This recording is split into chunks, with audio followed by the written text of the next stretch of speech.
Carole, on peut démarrer, hein? Il est l'heure déjà.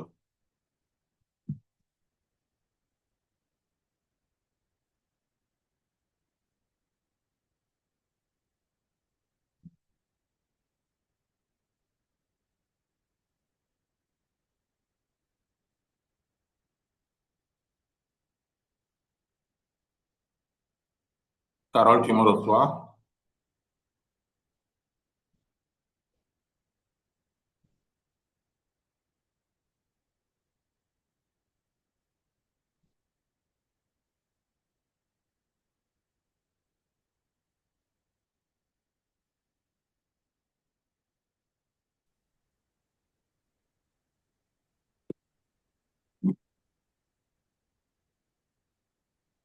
Apparemment, Carole a un problème de connexion là.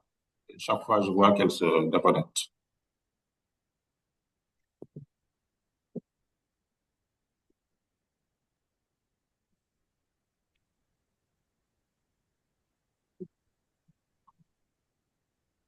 Sinon, les autres, comme je vous ai demandé tout à l'heure, si vous pouvez renommer vos noms, s'il vous plaît, ça aiderait à mieux identifier tout le monde. Il y a quelqu'un qui a mis iPhone, Biran, si tu peux mettre ton nom, s'il te plaît. N'est-ce pas? Cher, c'est quel cher? Je connais pas. Il y a quelqu'un qui a mis PC aussi, PC.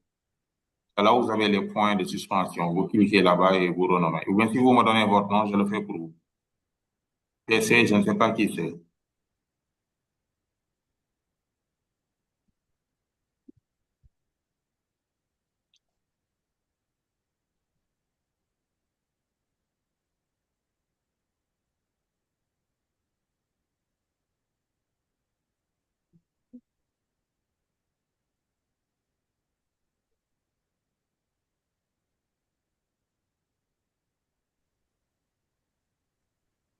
Bonjour, Président. Oui, bonjour, Carole. On démarre à 40, 10 minutes de Non, plus ou on peut 30 démarrer. minutes de démarrer. On peut démarrer, Carole. D'accord.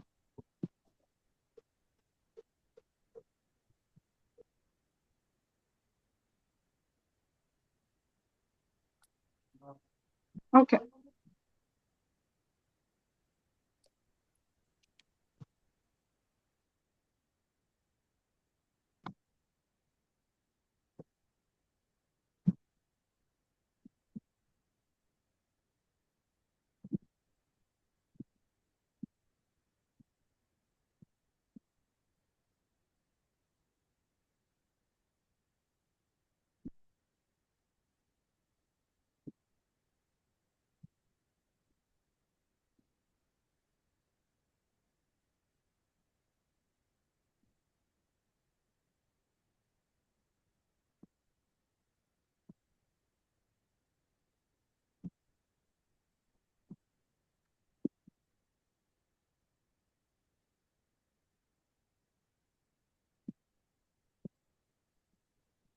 Donc, bonjour à tous.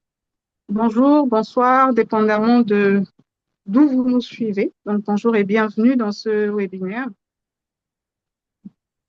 organisé par Sénégal Supply Chain, qui est une association dont l'objectif notamment est de rassembler toutes les organisations et acteurs, entre autres, du secteur autour d'une plateforme commune pour la promotion notamment de la logistique, la proposition des solutions innovantes dans le secteur de formation, création d'emplois et plein de richesses, entre autres. Cette association se donne pour mission, en tout cas, la mobilisation, l'organisation des professionnels du secteur basé au Sénégal et bien au-delà, dans la diaspora, la production intellectuelle et avis également, des avis d'expertise sur des questions nationales, tant internationales, bien évidemment, qui touchent la logistique et le transport, mais aussi la création d'un cadre normatif qui servira de référentiel pour les professionnels, mais aussi des entreprises qui évoluent dans ce domaine, le domaine de la logistique et du transport. Je suis Caron Zappali et je suis très, très heureuse, en tout cas, de vous accueillir ce soir pour ce webinaire consacré à un thème aussi stratégique que d'actualité. Il s'agit bien évidemment de la souveraineté logistique et sécurité des approvisionnements. Nous parlons des leviers pour renforcer la résilience de la supply chain. Et donc, nous le savons tous, ces dernières années, donc les récentes années, les chaînes d'approvisionnement, notamment dans le monde entier, ont été soumises, mais vraiment à de très, très fortes pressions liées à la pandémie de COVID-19, à la crise en Ukraine, aux nombreux changements climatiques, aux tensions géopolitiques et économiques aussi. Donc, ces chocs ont été révélés, ont révélé du moins la vulnérabilité, en tout cas, de nos systèmes logistiques, mais pas que. Il y a également l'urgence de renforcer notamment notre autonomie donc, en matière de transport, de stockage, de distribution et bien évidemment d'approvisionnement. Il faut le dire pour l'Afrique, on va dire en général, l'Afrique de l'Ouest et notamment le Sénégal en particulier. Cette question de résilience logistique est devenue une question centrale, une question capitale. Donc, il est ici question de savoir comment sécuriser les flux essentiels de marchandises, comment construire une logistique qui soit à la fois moderne, intégrée, régionale, souveraine. Nous parlons entre autres du rôle aussi de l'État, c'est notamment capital des secteurs privés, des partenaires techniques, des startups et bien au-delà, aussi la communauté économique et régionale. Donc, c'est un peu à toutes ces questions et bien plus encore que nous allons tenter d'y répondre ensemble, en tout cas dans ce webinaire. Et nous espérons également des échanges assez riches, des retours d'expérience concrets de nos panélistes, mais aussi des contributions. Et bien évidemment, nous aurons une phase questions-réponses voilà, auxquels nos panélistes feront le plaisir d'y répondre, mais aussi nous attendons massivement la participation, en tout cas des participants, chers étudiants, chers professionnels, chers entrepreneurs. Voilà, vos contributions sont attendues également dans ce webinaire. C'est un partage. Et voilà, sans plus tarder, nous avons deux panélistes pour débattre en tout cas de cette thématique, pas les moindres, deux experts que je vais me faire le plaisir du moins de présenter. Donc, il s'agit de M. Djibril Mbodj. M. Djibril Mbodj, qui est professionnel de la logistique et de la gestion des opérations, qui accumule plus de 25 ans d'expérience dans le secteur maritime et portuaire, principalement au sein du groupe APM Maersk.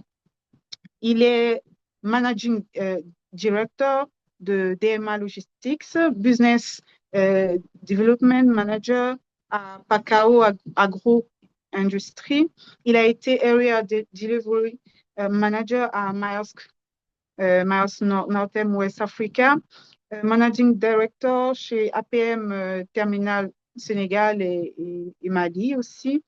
Donc, en termes de compétences, alors, il a à son actif plusieurs compétences, notamment, nous allons en citer quelques. Donc, la gestion des opérationnels et stratégiques, l'amélioration des processus Lean Six Sigma, la gestion de la chaîne logistique, l'excellence, en tout cas, aussi dans la communication, il excelle dans la communication interpersonnelle, également des capacités et bien d'autres, et j'en passe. Donc, Monsieur Djibril Mbodj ne sera pas seul. Nous aurons également pour ce webinaire, pour parler de cette thématique très intéressante et d'actualité, Monsieur Sada Dia, qui est directeur général d'Amafreight Logistics SARL. Il est aussi PDG de MSACO Supply Chain and Investment SAS, manager d'Afronegos SARL. Il est notamment spécialiste en management technique des affaires, spécialiste en supply chain et lean management, commissionnaire agréé en douane depuis 2015, spécialiste en fret aérien, maritime et terrestre aussi, C'est un formateur notamment en management et logistique, un spécialiste en management des écoles, un technicien d'État hein, et en information médicale. Voilà, donc comme à titre de compétences clés, il a à son actif la gestion en tout cas de la logistique nationale et internationale, la gestion des transactions commerciales, financières et internationales, l'amélioration continue des opérations, process personnels et revenus, hein, la gestion de développement des entreprises, la gestion stratégique, élaboration, bien plus. Et voilà pour ce que nous aurons comme panélistes pour débattre en tout cas de cette thématique combien intéressante. Et Monsieur Djibril Mbodj, Monsieur Dia, j'espère que vous êtes bien là, vous nous suivez. Oui, on est bien là. Très On a bien, pris du bon merci. café, oui. Merci et bienvenue Oui, à nous sommes vous. présents, Donc, oui. nous souhaitons également la bienvenue hein, à tous les participants qui nous prennent en cours, en tout cas. Bienvenue. Sachez que vos contributions sont attendues. Et donc, nous allons bientôt, en tout cas, laisser la parole à nos panélistes pour leurs interventions.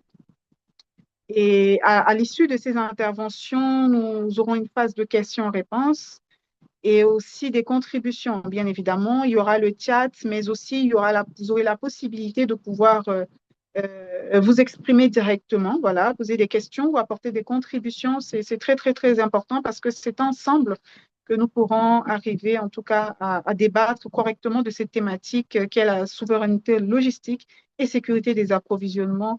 Quel levier pour renforcer la résilience de la supply chain au Sénégal et en Afrique de l'Ouest? Donc, si vous nous suivez, je vais sans plus tarder laisser la parole à Monsieur Sadadia, voilà, pour son intervention. Et par après, Monsieur Djibril Mbodj également prendra le relais. Monsieur Dia, vous avez la parole. Merci, Carole. Merci à M. Mbok, le président de Sénégal Supply Chain. Merci à tout le comité directeur qui nous ont donné cette occasion de partager un peu notre expérience, notre vécu logistique au Sénégal et au niveau international. Et je dis bonjour à mon frère et doyen Djibril Mbodj, notre co-panéliste. Donc, sans plus tarder, on remercie aussi à tous ceux qui sont présents aujourd'hui et ce qui n'est pas évident parce que c'est l'heure de descente et là, certainement, il y en a qui sont dans les bouchons. Bon, on parle de souveraineté logistique et sécurité des approvisionnements. Donc, on nous demande de traiter un peu quels sont les leviers pour renforcer la résilience de la supply chain au Sénégal et en Afrique de l'Ouest. Un très Euh, bon sujet. Monsieur Dia, vous m'entendez? Alors oui, je Vous vous avez entends la bien. main également, voilà, si vous avez une présentation en tout cas pour... D'accord, d'accord, d'accord.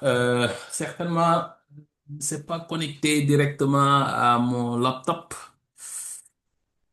Euh, Sinon, je vais juste présenter comme ça, il n'y a pas de souci. Donc, un instant, alors, je vais essayer de voir.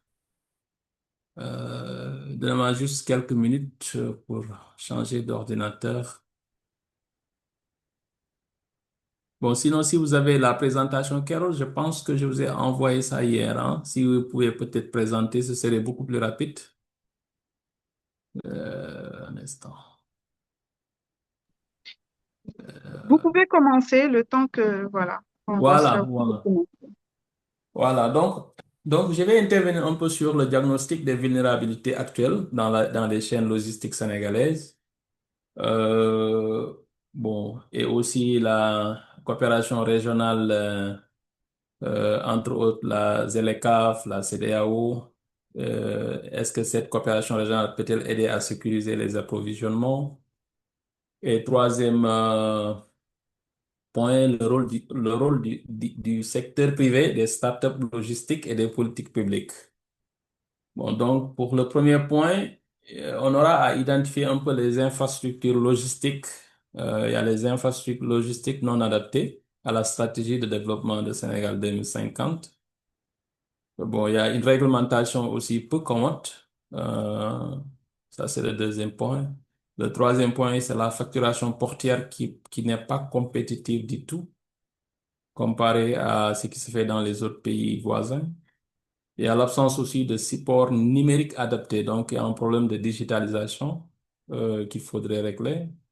Et aussi une formation professionnelle peu reluisante. Donc, il y a 5 points qu'on va développer par rapport au diagnostic des vulnérabilités euh, euh, actuelles dans les chaînes logistiques sénégalaises. Bon, si on regarde un peu, bon, je vais m'appesantir un peu sur les infrastructures portières d'abord. Parce que là,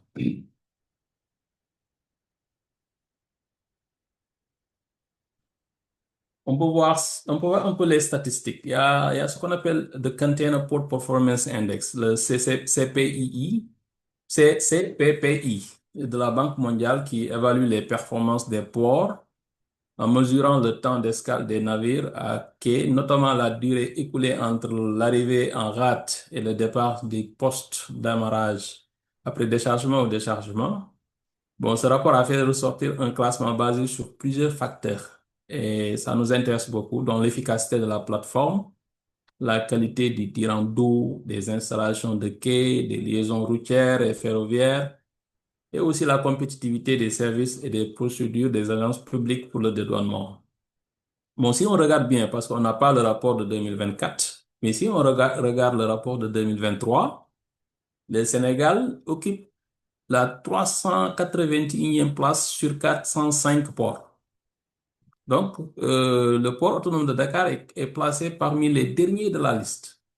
Et ça, c'est derrière les ports de Beira, de Mozambique, qui occupent la 340e position, de Monrovia, 344e, Libéria, d'Alger, 346e, d'Abidjan, 353, ainsi de suite. C'est pour dire que euh, c'est juste pour montrer que cette notation peu élogieuse, euh, il y a des facteurs qui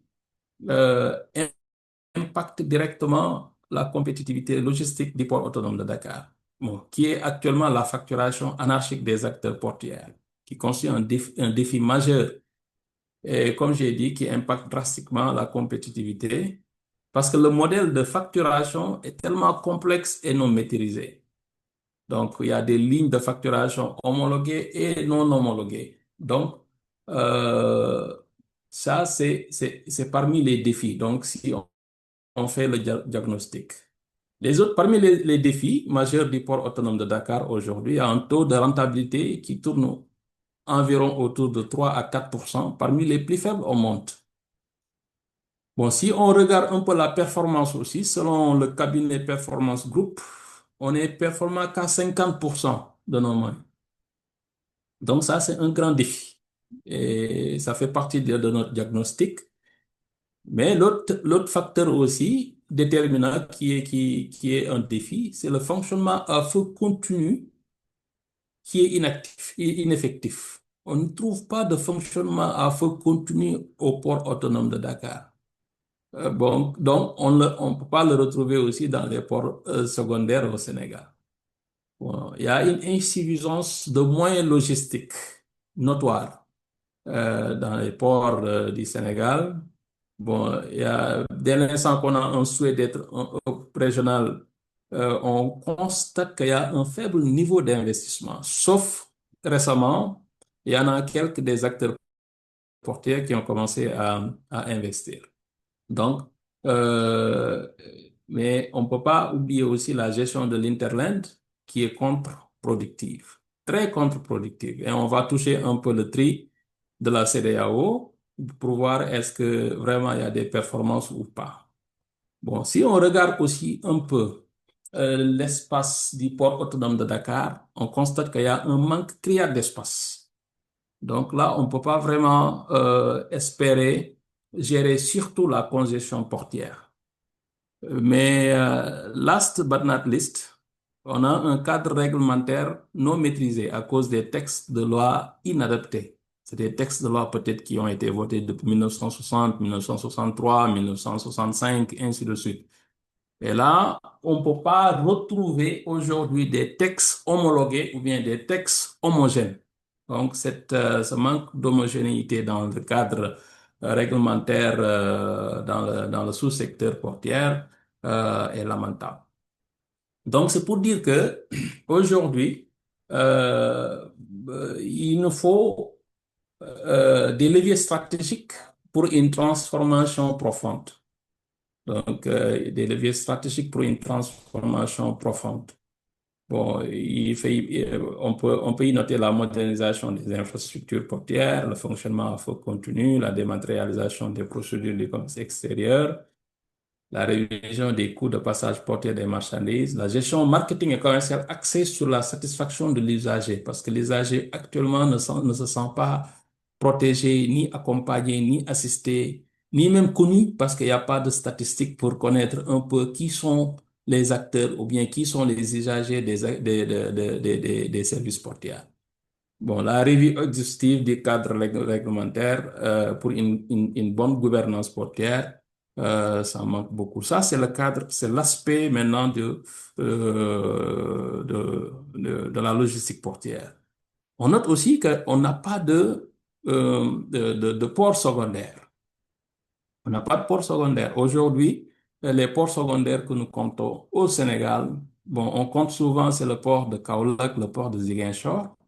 Le port de Foundiougne n'a pas presque pratiquement d'activité. Et le port de Saint-Louis, est-ce que c'est presque inexistant? Et ces ports-là sont tellement inopérants comparé à ce qui pouvait se faire pour vraiment alimenter le port principal qui est le port autonome de Dakar. Donc, c'est un problème.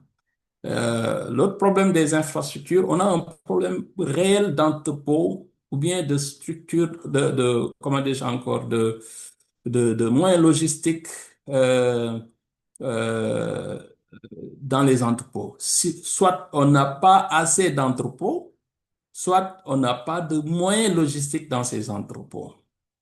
D'où le problème de pouvoir stocker surtout les produits périssables, de pouvoir stocker surtout les marchandises dangereuses, de pouvoir stocker surtout les animaux vivants. Donc, les DJR, on a ce problème de stockage. On a un problème de stockage des DJR. On a le problème de stockage des animaux vivants, les AVI. On a un problème de stockage pour les périssables. Et surtout aussi, après ça, les périssables, il y a des produits agroalimentaires. Bon, donc, vous avez vu aujourd'hui le problème récurrent de stockage de ces produits agroalimentaires comme l'oignon, la patate, ainsi de suite. Donc, ce sont les produits maraîchers. C'est un grand problème. Donc, on est en train de perdre un manque à gagner exorbitant. Bon, donc, si on fait le même diagnostic pour les flux aussi, bon, dans le centre, au sud, au nord du pays, donc, idem, c'est le même problème que nous vivons. Donc, parmi les infrastructures logistiques non adaptées, aujourd'hui, à la stratégie de développement 2050, on a ces problèmes aussi de route. On a ces problèmes de route qui ne sont pas adaptés, souvent non bitumés, souvent non indiqués, souvent même, et ça manque, et on note ce manque de, comment dirais-je encore, de réglementation ou bien d'application du règlement qui favorise un peu l'anarchie sur ces routes-là. Et là, ça cause, ça impacte sur les cadences de transport routier, de transport terrestre. Bon, si on parle de transport terrestre, il y a le routier et évidemment le ferroviaire. Le ferroviaire aujourd'hui est pratiquement absent, même si on a quelques installations. Mais aujourd'hui, il n'y a pas de stratégie opérationnelle pour ces, comment dis-je encore, routes ferroviaires, bon, ou bien le transport multimodal. Donc là, vraiment, parmi ces diagnostics, parmi ces vulnérabilités, on n'a pas de moyens de transport Bon, donc les routes, c'est un problème. Euh, le train, c'est un problème. Mais les équipements aussi des véhicules de transport. Les véhicules de transport aujourd'hui font partie des défis à relever. Bon, on parle souvent de renouvellement de parc depuis des années. Et je pense que ce programme de renouvellement de parc, c'était depuis Abdou Diouf. Ablaye est venu, on a chanté ce programme de renouvellement de parc partout. Avec Macky Sall, on a chanté ce renouvellement de parc partout jusqu'à même créer un fonds de développement du transport terrestre et qu'aujourd'hui, on peine toujours à renouveler notre parc automobile au Sénégal. Et même si on renouvelait les parcs automobiles au Sénégal, on aurait ces problèmes parce qu'on aurait on aurait on aura une crise et cette situation de pouvoir faire rouler ces véhicules parce que on parle de 8 000, 12 000, 15 000 véhicules à renouveler. Là, et actuellement, vous sortez tout de suite, vous allez voir il y a des bouchons partout. Je ne parle même pas de Dakar maintenant, mais c'est partout au Sénégal. Donc ça aussi, ça fait partie, comment dirais-je encore, des problèmes des infrastructures. Si on peut amener, Carol, si on peut amener le premier slide, s'il vous plaît. Donc c'est pour dire que les infrastructures, le diagnostic sur les infrastructures, c'est un problème. C'est un grand problème ici au Sénégal. Et là, je pense que on a besoin de travailler beaucoup plus sur, comment dirais-je encore, sur, attends, j'ouvre le diapo ici, ouais, voilà.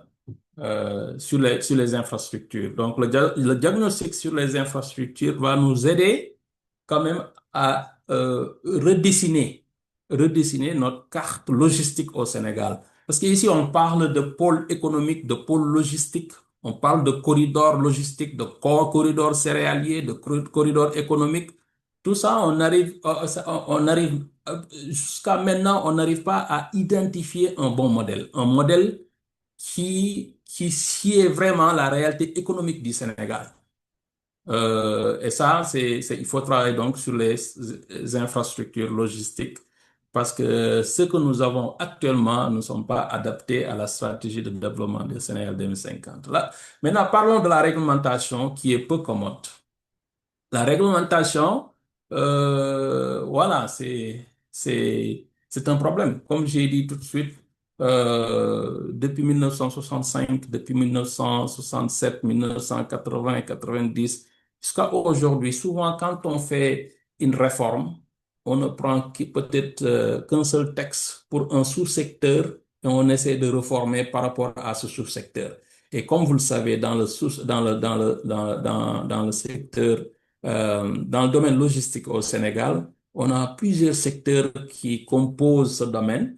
Et là, prendre un sous-secteur et faire la réforme, je pense que ça va être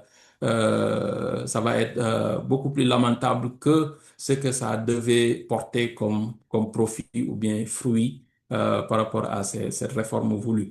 Bon, donc la réglementation, elle est peu commettre. Il faut que aujourd'hui, une structure comme Sénégal Supply Chain travaille beaucoup sur ce chantier et vraiment à aider à orienter un peu, comment dirais-je encore, le gouvernement du Sénégal comment dirais-je encore, pour régler ce problème. Maintenant, le troisième point, parce qu'on a que 20 minutes. Le troisième point, c'est la facturation portière qui n'est pas compétitive. Et cette facturation portière, vraiment, n'est pas du tout compétitive. Comme vous le savez, notre économie est fortement tributaire d'importation. Vous le savez tous. Dans un contexte dominé par une forte concurrence, même à l'international. On a noté ici aujourd'hui la Covid. On a noté aujourd'hui la guerre Ukraine-Russie. On a noté le problème de Iran-Israël, les outils, ainsi de suite. Bon, j'en passe. Et la concurrence, cette forte concurrence à l'international aujourd'hui, ça ne favorise pas un bon espace d'échange pour que nous, aujourd'hui, qu'on puisse vraiment se relever un peu pour gérer ces défis. On a toujours dit que notre balance commerciale, elle est déficitaire. parce que tout simplement, on importe plus que ce qu'on exporte. Bon, les échanges commerciaux constituent un paramètre important pour vraiment l'évaluation de la compétitivité d'une économie.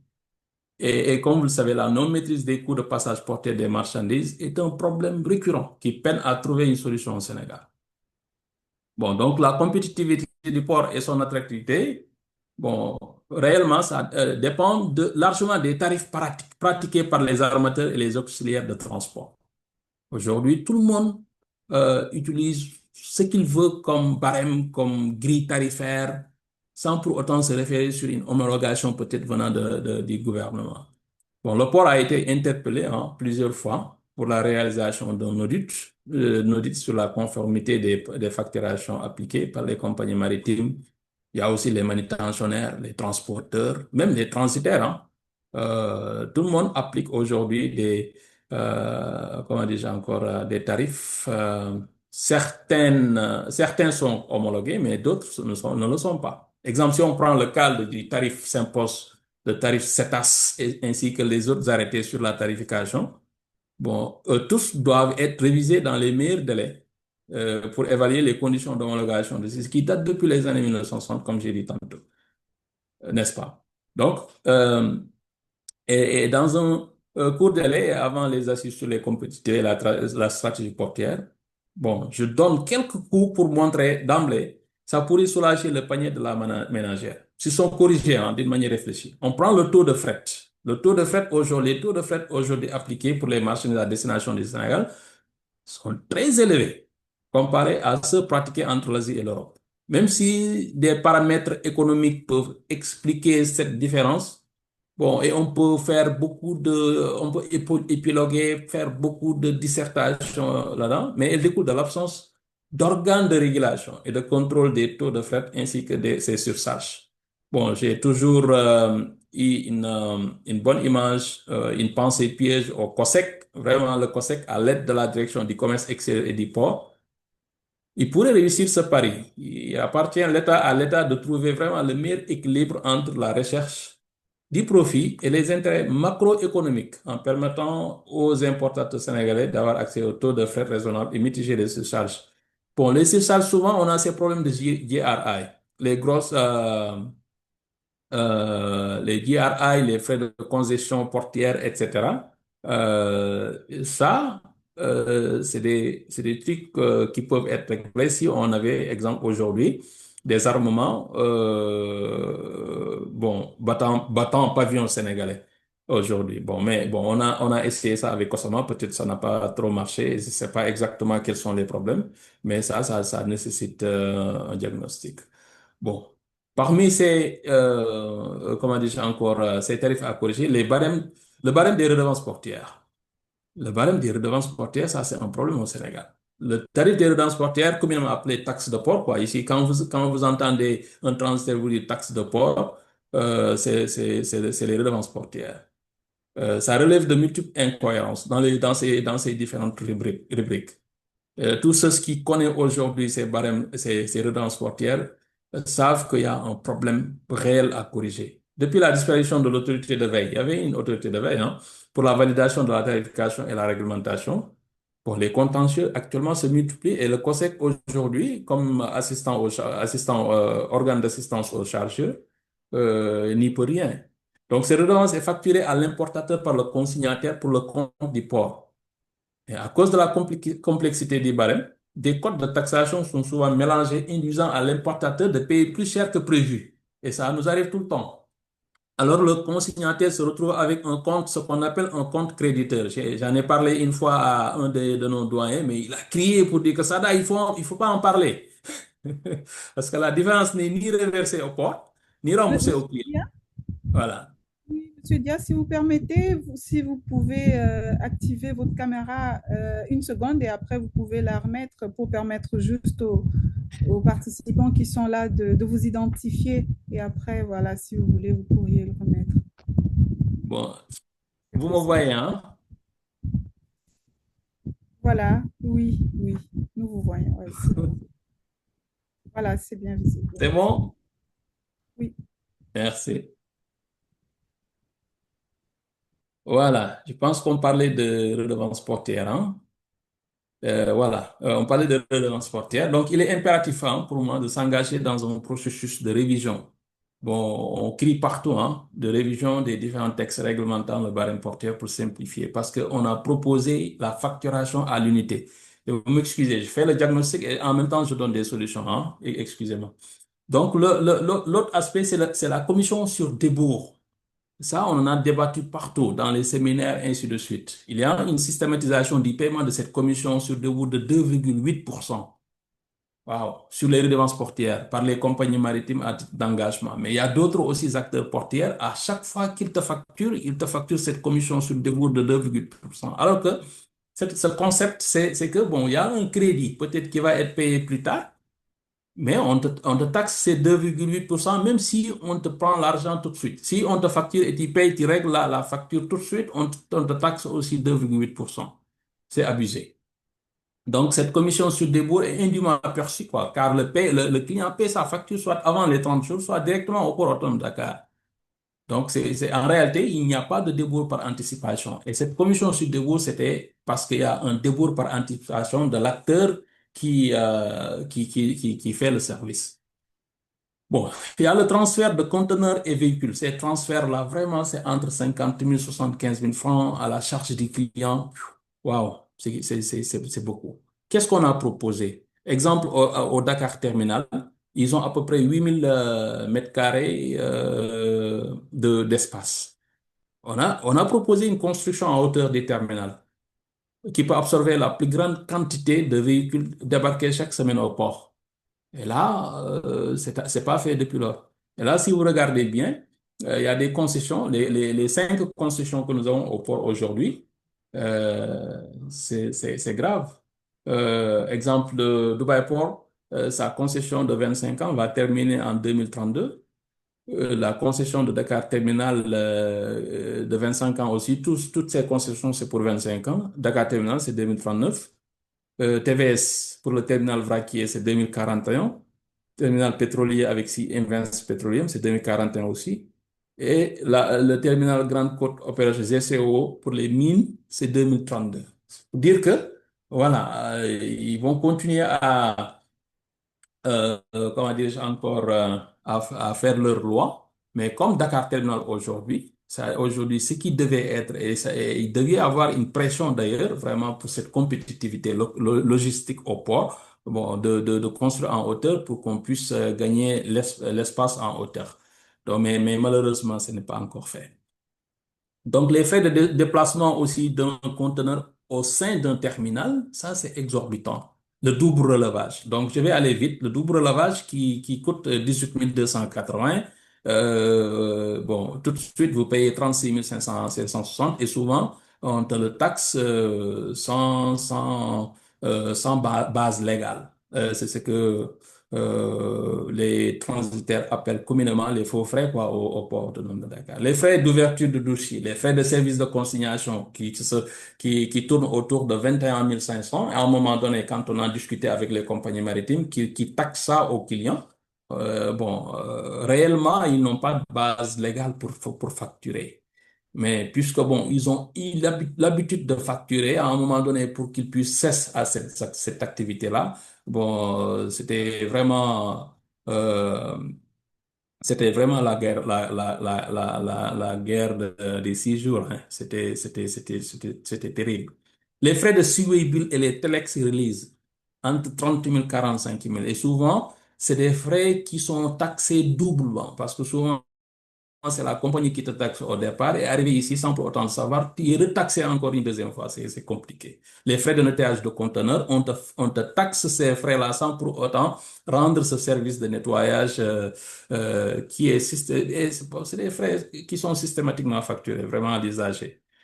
Alors qu'il doit en être qu'après sa demande ou si le conteneur est mal propre, quoi malheureusement. Les frais de congestion portière, tu n'es pas fautif, on te taxe tout de suite qu'il y a une congestion portière, tu vas supporter les frais.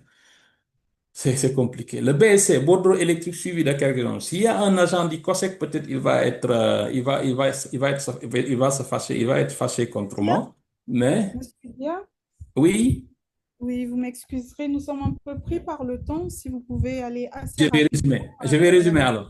Je vais résumer alors. Donc, le BSC, Bordeaux Études de Civil de Cargaison, on dit tout le temps, bon, c'était fait pour vraiment pour les chargeurs, mais aujourd'hui sans service rendu.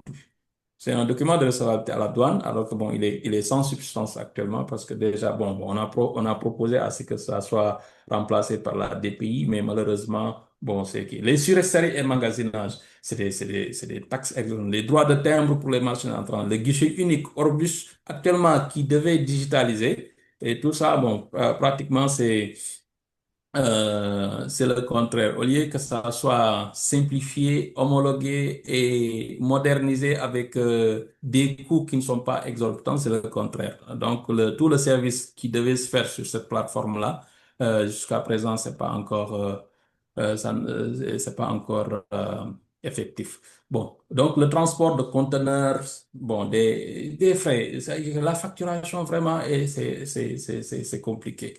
Donc là, je m'arrête là par rapport à la facturation portée. Il y a l'absence de support numérique adopté. Tous les pays aujourd'hui, même certains parmi nos voisins de l'Afrique de l'Ouest, tous leurs supports aujourd'hui logistiques sont digitalisés, sauf le Sénégal. Malheureusement, on est parmi ceux qui sont peut-être en dernière position. La formation prochaine pour les gens, si on parle, si on regarde bien, il y a beaucoup de sociétés, excusez-moi, beaucoup de centres de formation logistique, mais réellement, le résultat escompté n'y est pas.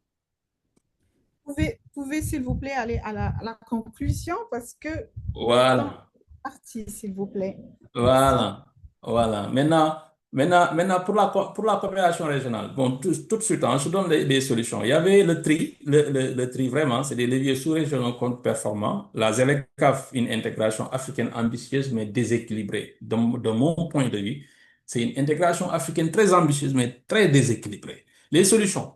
Bon, maintenant, moi, je donne des solutions. Développement, il faut développer les corridors logistiques et économiques. Il faut développer des ports secs et aéroports secondaires pour réussir un hub logistique régional, voire continental. Il faut créer une compagnie maritime battant pavillon sénégalais et il faut moderniser la mobilité urbaine pour réussir le transport multimodal et la logistique des derniers kilomètres. Maintenant, les secteurs privés, hein, pour finir.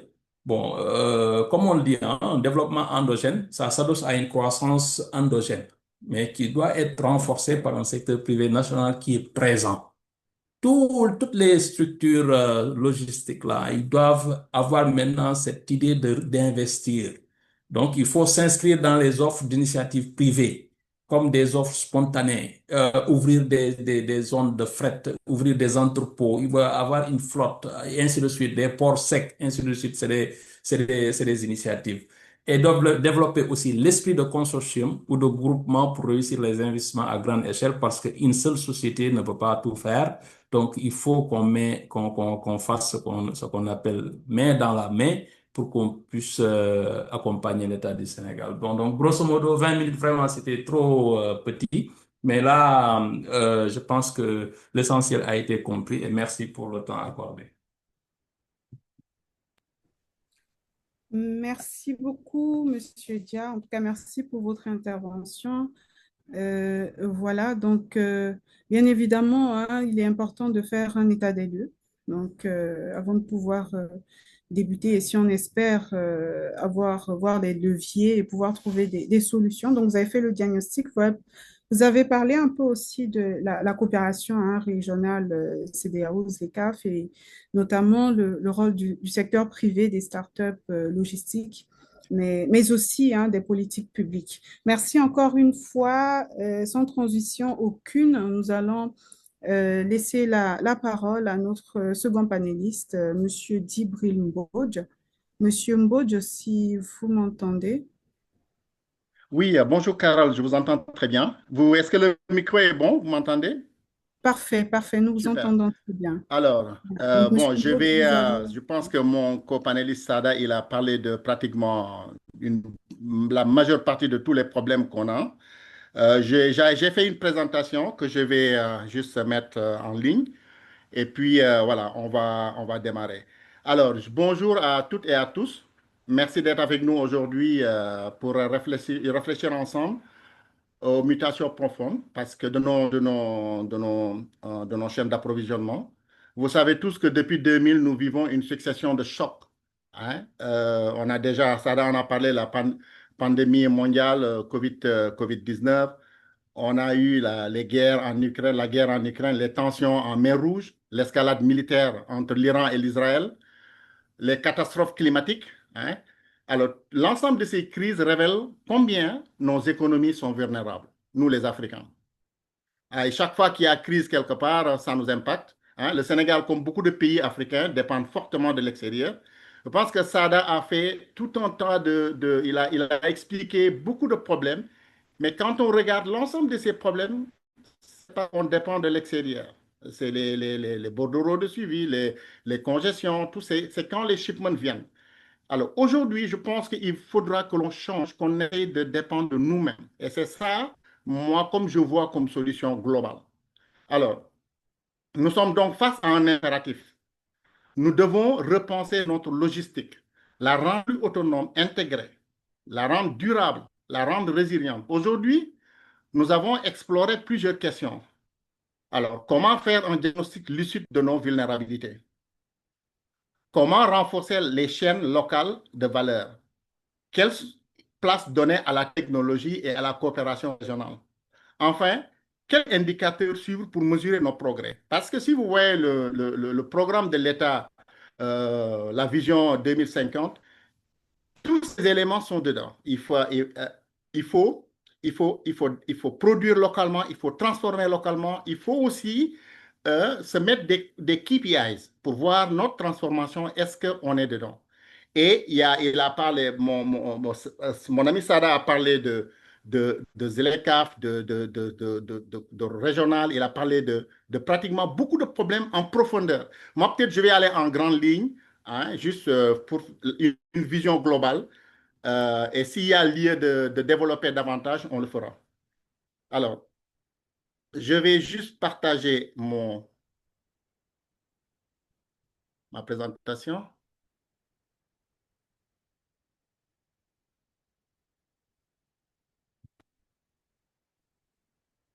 Alors, vous voyez là, est-ce que c'est visible, Carole? Là, oui, je vois Sénégal Supply Chain qui Exact, voilà, tout à fait, c'est la première page. Alors, le but de cet exercice pour moi, c'est de repenser la logistique. Enfin, on dit on va repenser la logistique du Sénégal à l'heure des crises mondiales. Et comme j'avais dit tout à l'heure et que Sada en a parlé, les crises nous impactent. Hein. Il nous faut aller, nous, maintenant, vers une autonomie. Euh, il nous faut vraiment aller vers une autonomie qui nous permettra une intégration et une résilience durable, hein, pour nos chaînes d'approvisionnement. Alors, nos objectifs aujourd'hui sont clairs. Hein. Comprendre nos faiblesses d'abord, ensuite imaginer des solutions et initier une dynamique collective pour renforcer notre souveraineté logistique. Depuis 2020, comme j'ai dit, les chaînes d'approvisionnement mondiales sont face à des crises inédites. Hein. Pandémie a désorganisé, la pandémie a désorganisé nos flux. La guerre en Ukraine a bouleversé les marchés céréaliers. D'ailleurs, l'ancien président était parti pour demander qu'on ait des solutions pour le céréal. Donc, le marché céréalier, le marché énergétique. On a aussi les tensions au Moyen-Orient qui ont fragilisé la sécurité maritime. Vous avez tous vu le canal de Suez, l'impact qu'il y a eu avec le retour qui augmente, qui engendre des augmentations sur le tarif et du coup, la vie qui devient beaucoup plus chère au Sénégal. Alors, pour le Sénégal, quel est l'impact? Pour le Sénégal, ces crises se traduisent par une exposition directe. La hausse des coûts du transport, ça on en a parlé, des matières premières qui sont devenues beaucoup plus chères, l'instabilité des approvisionnements et un impact social majeur sur le pouvoir d'achat et la sécurité alimentaire. Alors, l'enjeu, la question centrale est celle-ci. Comment passer une logistique de dépendance à une logistique de maîtrise et d'anticipation? C'est ça l'enjeu. C'est tout l'enjeu de notre réflexion collective. Alors, on va aller vers les diagnostics. Nos vulnérabilités sont identifiées, hein. Sada en a parlé, port congestionné, route parfois en mauvais état, entrepôt insuffisant, on ne peut pas stocker, dépendant à des fournisseurs extérieurs. Euh, si le fournisseur est à l'extérieur et qu'il a des problèmes, on a des problèmes. Manque de systèmes digitaux performants pour planifier et tracer les flux. Il y a ce manque. Aujourd'hui, heureusement, il y a des startups qui commencent à montrer la bonne voie, à montrer que le Sénégal est quand même assez bien outillé pour pouvoir sortir de ça. On a 80% des produits alimentaires transformés viennent de l'extérieur.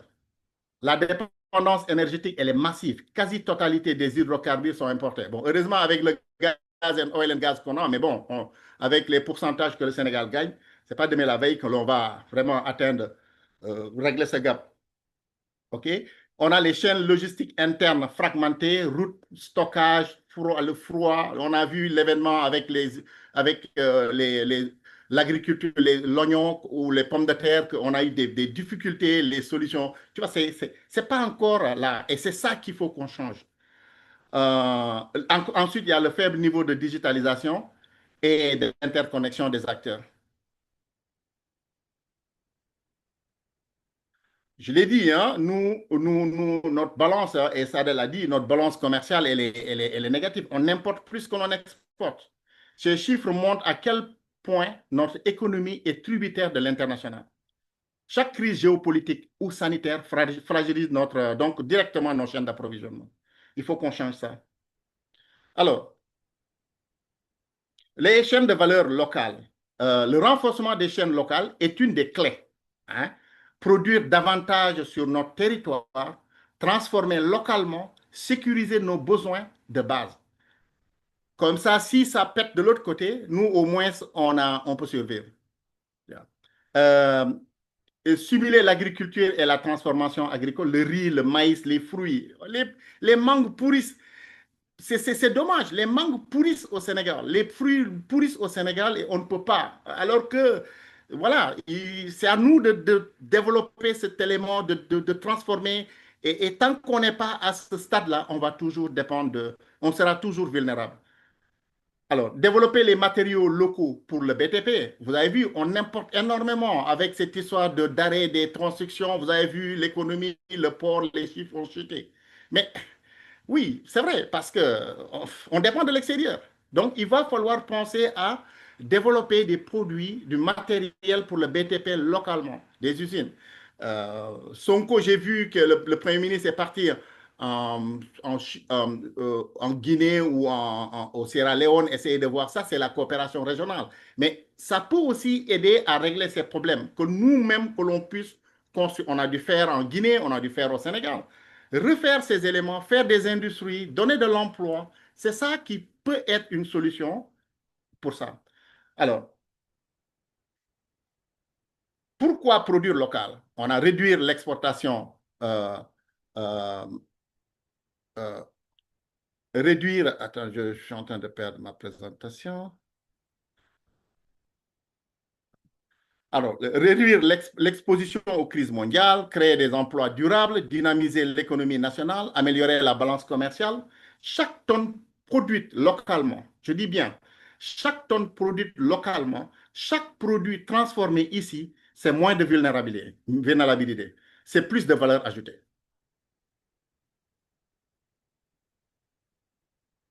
Alors, il y a aussi la digitalisation. La digitalisation, c'est un levier indispensable. Elle permet d'anticiper les ruptures, de sécuriser les transactions et de fluidifier la circulation des marchandises. On a le TMS, gestion optimisée des transports, on a le VMS, optimisation des entrepôts, on a blockchain, traçabilité des flux critiques. Ces éléments, cette digitalisation permet quand même à améliorer notre logistique. Et les bénéfices attendus, on a une visibilité en temps réel des flux. Je vous donne un exemple. Moi, quand j'étais à Copenhague, j'ai travaillé sur un projet qui s'appelait le Remote Container Management. Et c'était en 2008.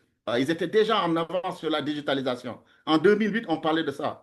C'était sur les conteneurs frigo où une technique et des devices sont mis dedans pour contrôler l'appareil qui maintient la température. Et avec ce device-là, ça permettrait d'anticiper. Je donne un exemple. Il y avait même un module qui s'appelait le Remote Container Commercial. C'est-à-dire un client qui a un produit, mais qui peut venir à deux températures différentes. Soit c'est à 5%, à 5 degrés, soit c'est à 10 degrés. Mais il y a ces clients qui sont exigeants. Un client, il dit, lui, il ne prend que 10 degrés. L'autre qui dit qu'il prend que 5 degrés. Donc, lui, quand il charge sa marchandise, il contrôle la température. Avec le device qu'on avait mis en place, ce tool, ça lui permettait de voir à quelle température la marchandise elle a évolué. Si la température a évolué à 5%, il peut anticiper déjà la vente. Et il va contacter déjà son client qui est pour 5%. Au lieu d'aller contacter le 10%, on fait des contrôles. C'est des coûts additionnels. Donc, vous voyez le bénéfice de, tu vois, la visibilité en temps réel des flux, réduction des délais et des coûts, lutte contre la fraude. Lutte contre la fraude parce il y a des, quand c'est, tout est digital, tout est, comme on dit en anglais, moins d'action humaine, hein, que ça soit technique, que ça évite la fraude. Et aussi, c'est une très bonne satisfaction client. OK? Donc, en digitalisant nos chaînes, nous pouvons passer d'une logistique subie à une logistique pilotée. Il faut qu'on laisse là, il faut que ça soit vraiment piloté, qu'on contrôle notre logistique. Mais ça, c'est avec la digitalisation qu'on peut l'avoir. Alors, il y a aussi la coopération régionale. J'en ai parlé tout à l'heure avec le Premier ministre qui est parti, qui est parti à Sierra Leone, au Burkina. Et ça, c'est vraiment quelque chose à développer localement. Comme ça, si ça pète en Asie, nous, au moins, on est bon. On a nos transactions, on peut survivre. Il y a des éléments que la Sierra Leone a et que nous, le Sénégal, on n'a pas. On fait un échange et ça crée des synergies, ça crée des routes logistiques. Et nous, on a plein de choses qu'on a et que Sierra Leone n'a pas, ainsi de suite. Alors, donc, le ZLECAf, c'est l'accès à ces marchés continentaux. La CEDEAO, pour mutualiser les capacités logistiques et surtout les corridors. C'est dommage aujourd'hui de voir le corridor Dakar-Bamako. Et Dakar-Bamako, au début, c'était la route préférée des Maliens parce que le train était là. Sada en a parlé tout à l'heure. Le chemin de fer, c'est un élément qui, pour actuellement développer la logistique, pour que ça soit rapide, pour que ça soit beaucoup plus performant en moins de coûts. Mais les rails, moi, j'ai eu l'avantage de convoyer des conteneurs de Dakar jusqu'à Bamako. Mais c'est extraordinaire. Et je voyageais avec des rames de plus de 200 conteneurs. Mais c'est magnifique. Aujourd'hui, c'est par camion compte-gouttes qui partent avec les histoires de poids à l'essieu, avec c'est une tarification extraordinaire, avec des accidents, avec nos routes qui sont cabossées. Il faut développer ces corridors. Et c'est impératif. Alors, et il y a le partenariat public-privé. Ça, c'est une clé de réussite. Il faut des solutions, incitations fiscales et les locaux, quand tu veux t'implanter, qu'on te facilite l'implémentation, l'investissement que tu veux faire. Moi, j'ai été dans ce cas depuis plusieurs trucs. On a essayé d'investir, mais c'est lourd d'investir au Sénégal, surtout quand on parle de logistique. Et ça impacte les ports intérieurs et les autres ports. Sada en a parlé tout à l'heure. On n'a pas d'équipement.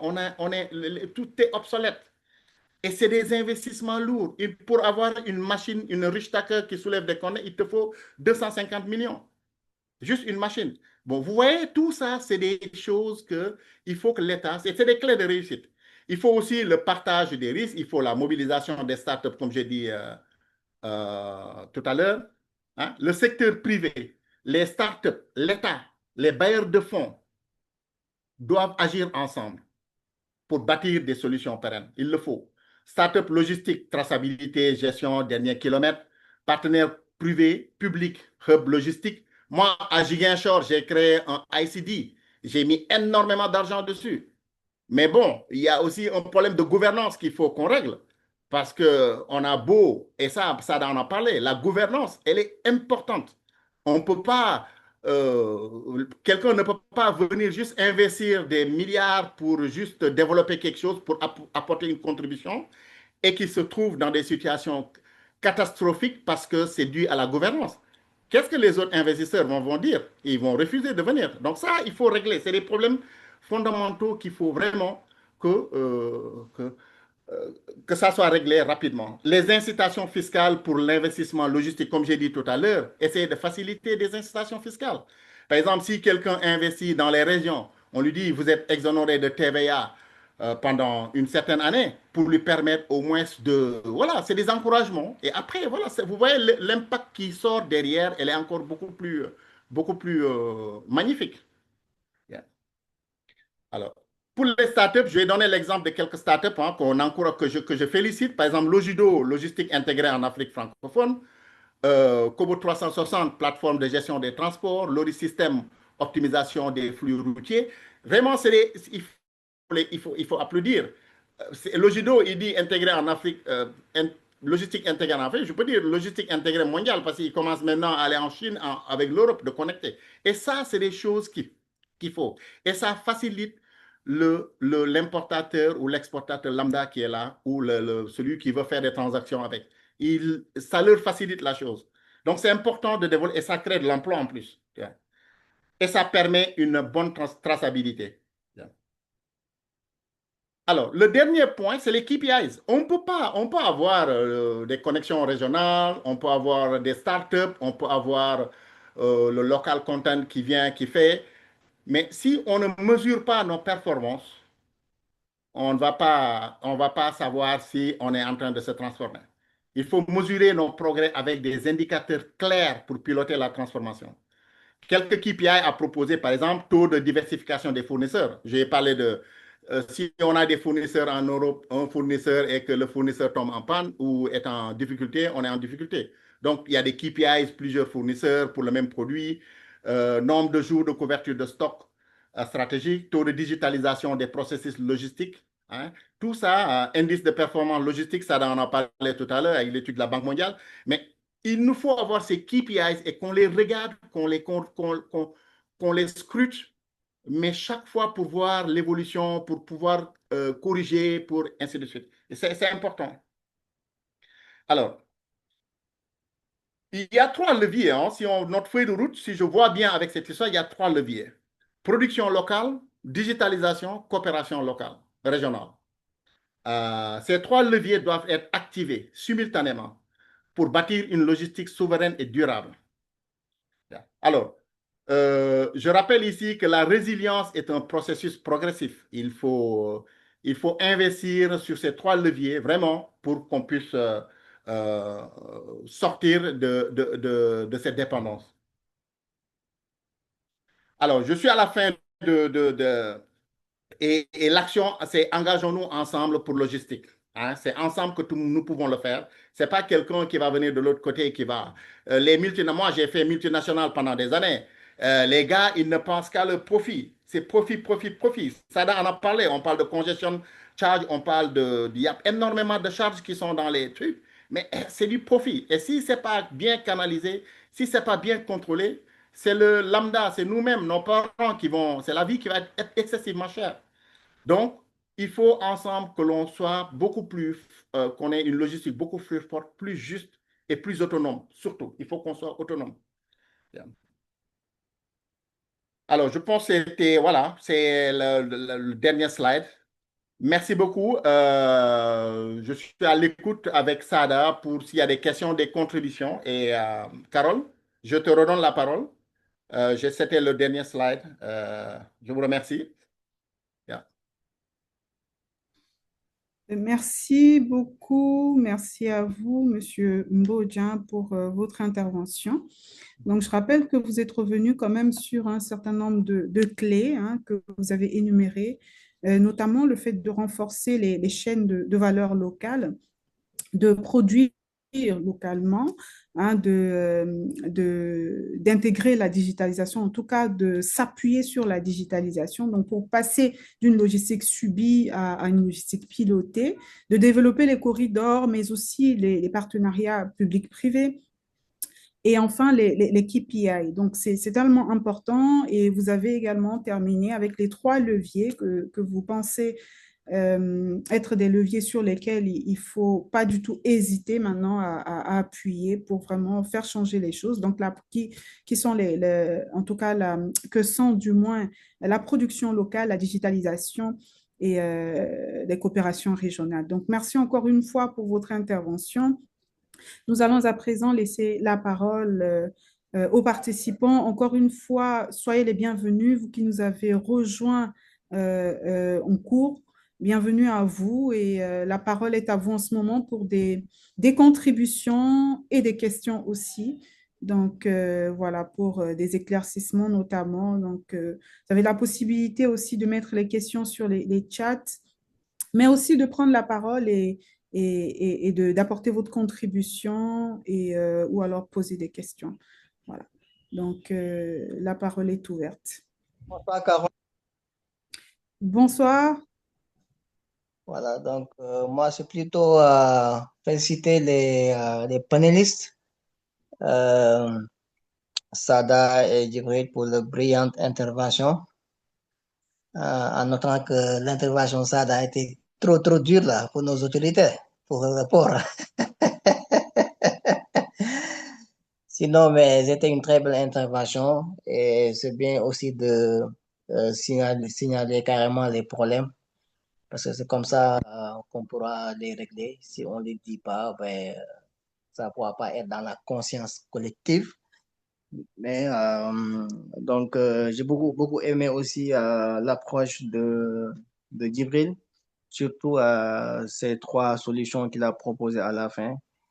Il faut bâtir des solutions logistiques durables, mais surtout ça en mettant en synergie, en synchronisant les startups, les gouvernements, les bailleurs de fonds, hein, les partenaires financiers et techniques.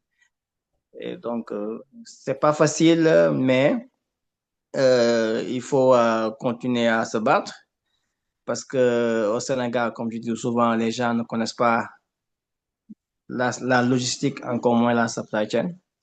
Mais à continuer de faire la promotion de la supply chain, à parler de la logistique, à parler du transport, ils finiront par comprendre. Donc, c'est tout l'intérêt pour l'association d'organiser ce genre d'événement-là. Donc, Carole, c'était tout. C'était juste pour faire une suggestion, une intervention. Ben, merci beaucoup. Vous n'êtes pas présenté? Moi, c'est Thierno Abdoulaye Diallo. Donc, je suis le secrétaire général de l'association. En même temps, je suis le directeur du groupe ALM, qui édite le magazine Supply Chain. Merci beaucoup, merci à vous. Je rappelle aussi que nos panélistes font partie du comité directeur, en tout cas de Sénégal Supply Chain. Donc la parole est à nouveau ouverte, en tout cas pour qui veut la prendre, ou alors voilà, des questions dans le chat, des contributions. Bonjour, Carole. Bonjour. Okay. C'est M. Mbodj Mamoudou Biran, président de l'association Sénégal Supply Chain. Bonjour et bienvenue. Merci. En tout cas, je tiens tout d'abord à remercier nos brillants animateurs, mon ami et frère Djibril Mbodj et Sada Dia, qui ont fait un exposé, en tout cas de haut niveau.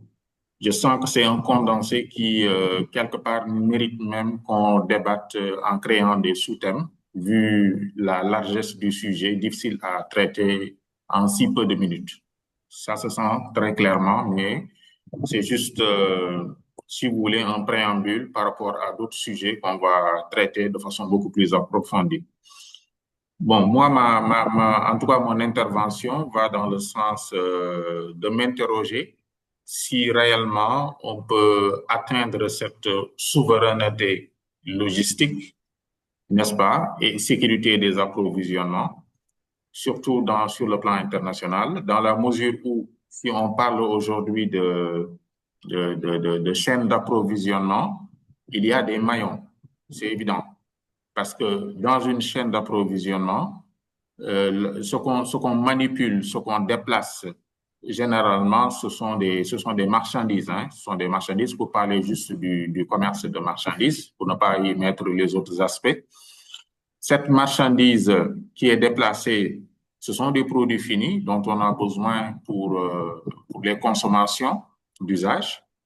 Mais qui dit produit fini fait allusion à l'existence d'une industrie qui fabrique ces produits finis. Et on connaît notre situation dans les pays du tiers-monde, en Afrique particulièrement, où l'industrie est quasiment inexistante. Donc déjà, on a un premier blocage, c'est l'absence d'industrie, qui fait que nous sommes déjà dépendants. Donc on a un défi qui est lié à l'industrialisation, qui nécessite donc qu'on ait une bonne maîtrise de cette technologie, qu'on ait l'énergie qu'il faut, le savoir-faire qu'il faut, parce que ce n'est pas la matière première qui manque, ce qui était le plus difficile à avoir, on l'a déjà, mais ce qui nous manque par contre, c'est toute cette ingénierie qui nous permettrait de mettre en place des industries. Les initiatives sont là, mais je pense qu'il faut continuer à aller dans ce sens. Ça, c'est un premier élément qu'il nous faut nécessairement pour une souveraineté logistique des produits finis.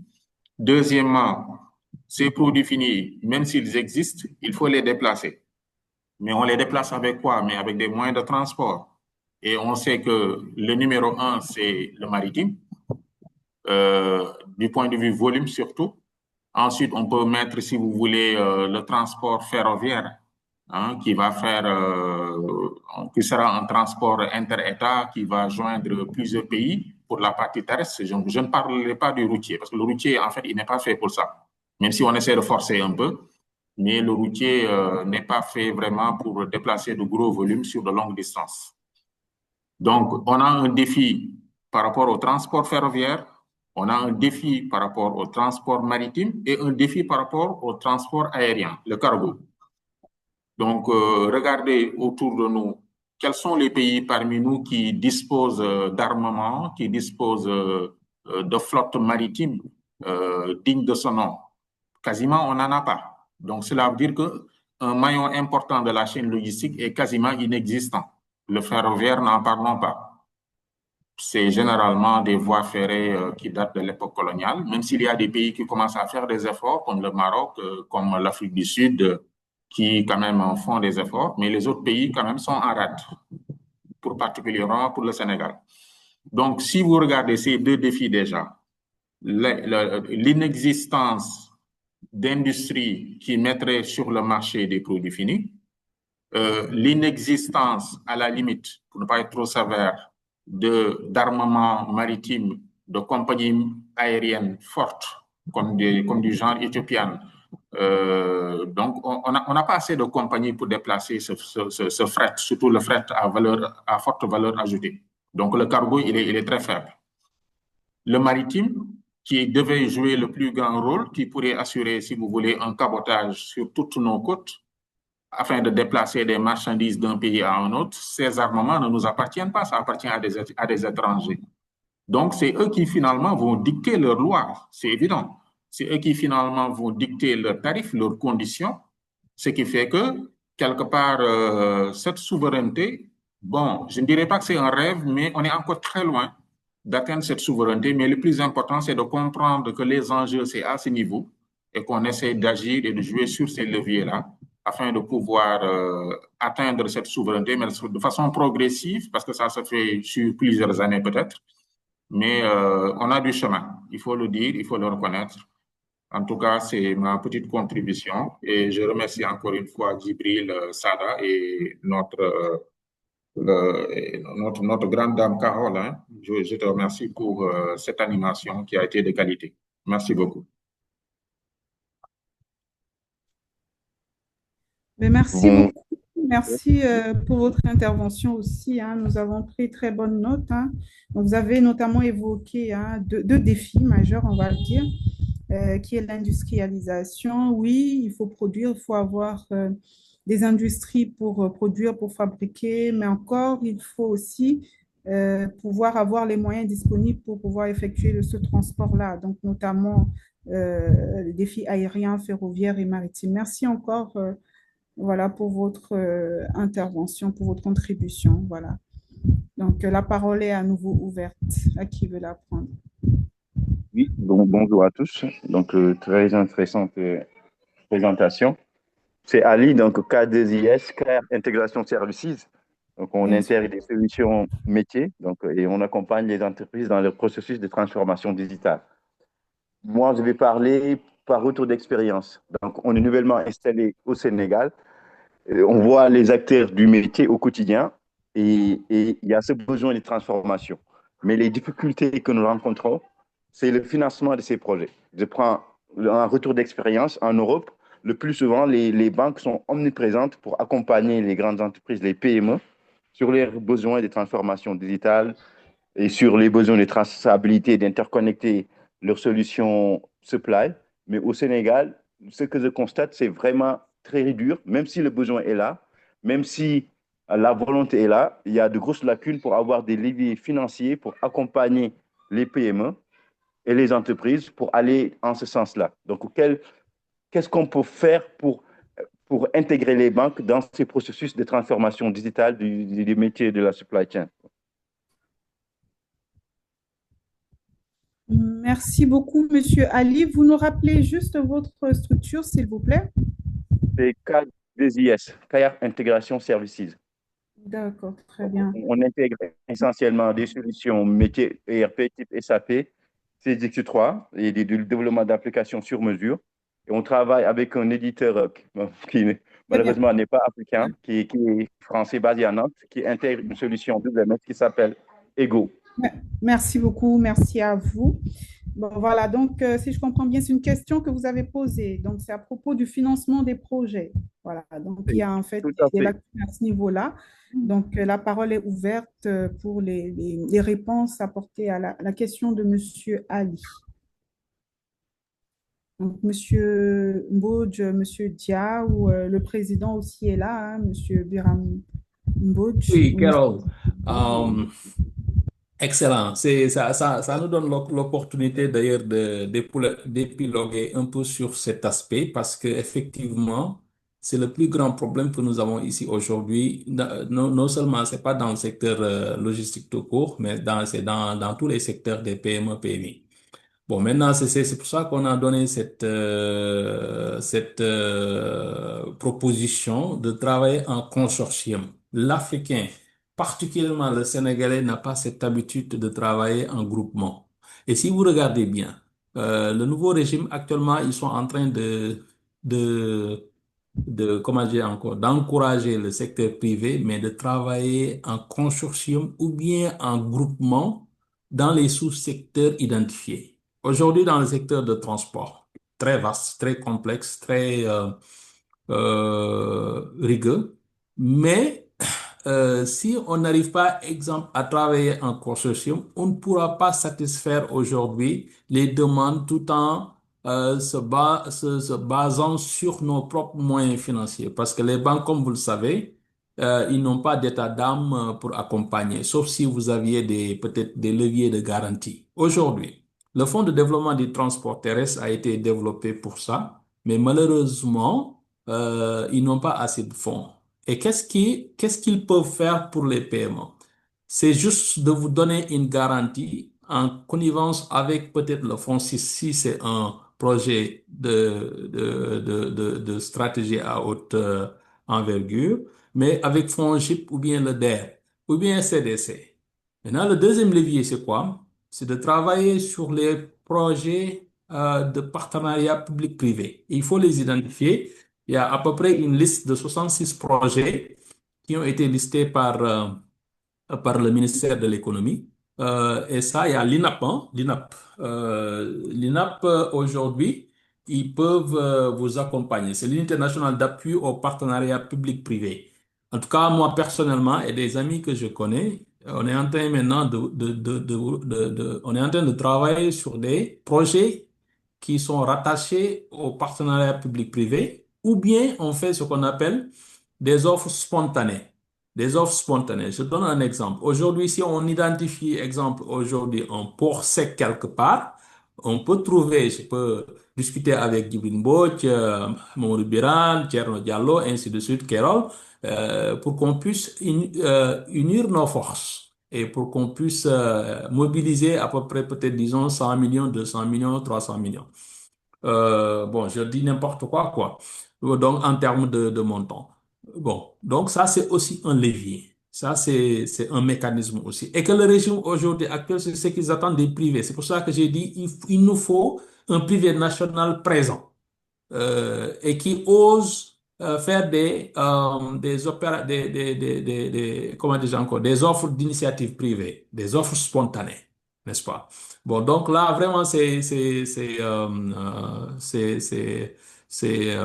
comment dire encore, un début de solution que je donne et que ça peut rapporter. De deux aussi, ceux qui sont dans la logistique, évidemment, ils sont aussi dans la production bon, dans l'industrie, peut-être ainsi de suite. Il y a ce qu'on appelle des zones économiques spéciales intégrées. Ça, il y a beaucoup d'avantages et beaucoup d'accompagnement de l'État. Et 60% de la production qui se fait dans ces zones-là est vouée à l'exportation. Donc, d'où la logistique derrière. Et toute cette logistique-là, je pense qu'il est important d'identifier effectivement ce qu'on a dit, ce que Grand Djibril, le président, bon, la production. Donc, il faut s'investir dans la production pour pouvoir gérer la partie logistique derrière. Bon, conviendrez avec moi, aujourd'hui, le développement des entrepôts 3PL, 4PL aujourd'hui est à compte. Donc là, c'est purement logistique comment déjà encore, des centres de distribution. Non seulement au lieu de faire stock au jour, il faut faire l'emballage. Et au lieu de rester sur l'emballage et l'étiquetage, tout de suite, vous pouvez aussi faire la distribution à l'échelle régionale, sous-régionale ou continentale, n'est-ce pas? Donc là aussi, ça peut permettre quand même de développer un peu d'aller vers cette résilience. Donc les 3 P et les 4 P, j'exhorte les sociétés logistiques vraiment à s'investir et aussi aller vers les consortiums, les groupements, ainsi de suite, pour gérer la partie investissement et Merci financement. beaucoup. Merci, Monsieur Dia. Je ne sais pas si Monsieur Mbodj Djibril aurait une réponse ou contribution par rapport au modèle de financement des projets de transformation digitale. Oui, bien sûr, oui. En fait, c'est dans le même lancé que ce que Sada a dit. Les banques sont là, hein, et aujourd'hui, je pense qu'il faut, quand quelqu'un présente une bonne garantie, parce que les banques regardent les garanties. Ouais. Si le projet il est bien ficelé avec une analyse financière qui est très, très bien faite, un business case qui est correct et qui montre un ROI parfait, un retour sur investissement parfait avec tout, et qui est une garantie. Toutes les banques sont prêtes pour actuellement donner de l'argent pour ça. C'est juste qu'il faut que les gars regardent le modèle, est-ce qu'ils ont très bien fait la documentation? Est-ce que l'analyse financière, elle montre que le produit qu'ils veulent donner, le résultat, elle est là. Moi, j'ai fait plusieurs business cases pour des startups, pour des petits business, des agroalimentaires, mais souvent, je me rends compte que quand c'est rejeté, c'est parce qu'il y a des failles au niveau, soit la garantie n'est pas là. Tout à l'heure, euh, le président a parlé de DER. À Ziguinchor, je me rappelle, il y avait des gars ils voulaient se lancer dans l'anacat des locaux. Ils sont allés à DER. DER leur a donné de l'argent, garanti les prêts qu'ils ont eus, mais ça s'est tourné en catastrophe.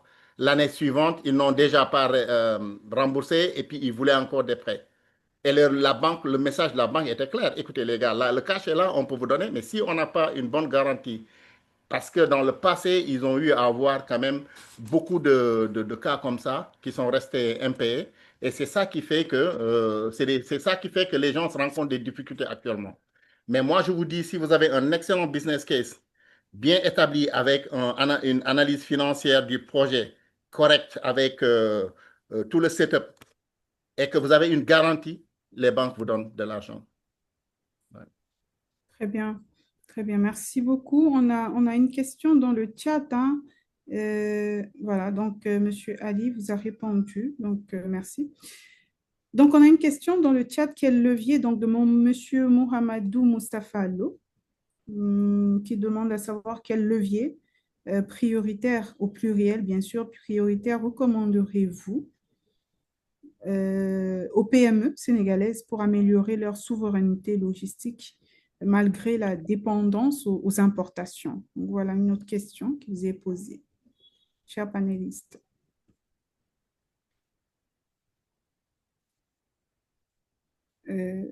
Monsieur Mbodj, Monsieur Dia, vous m'entendez? Oui, Oui, Carole, Très oui, bien. oui, Donc, vas-y.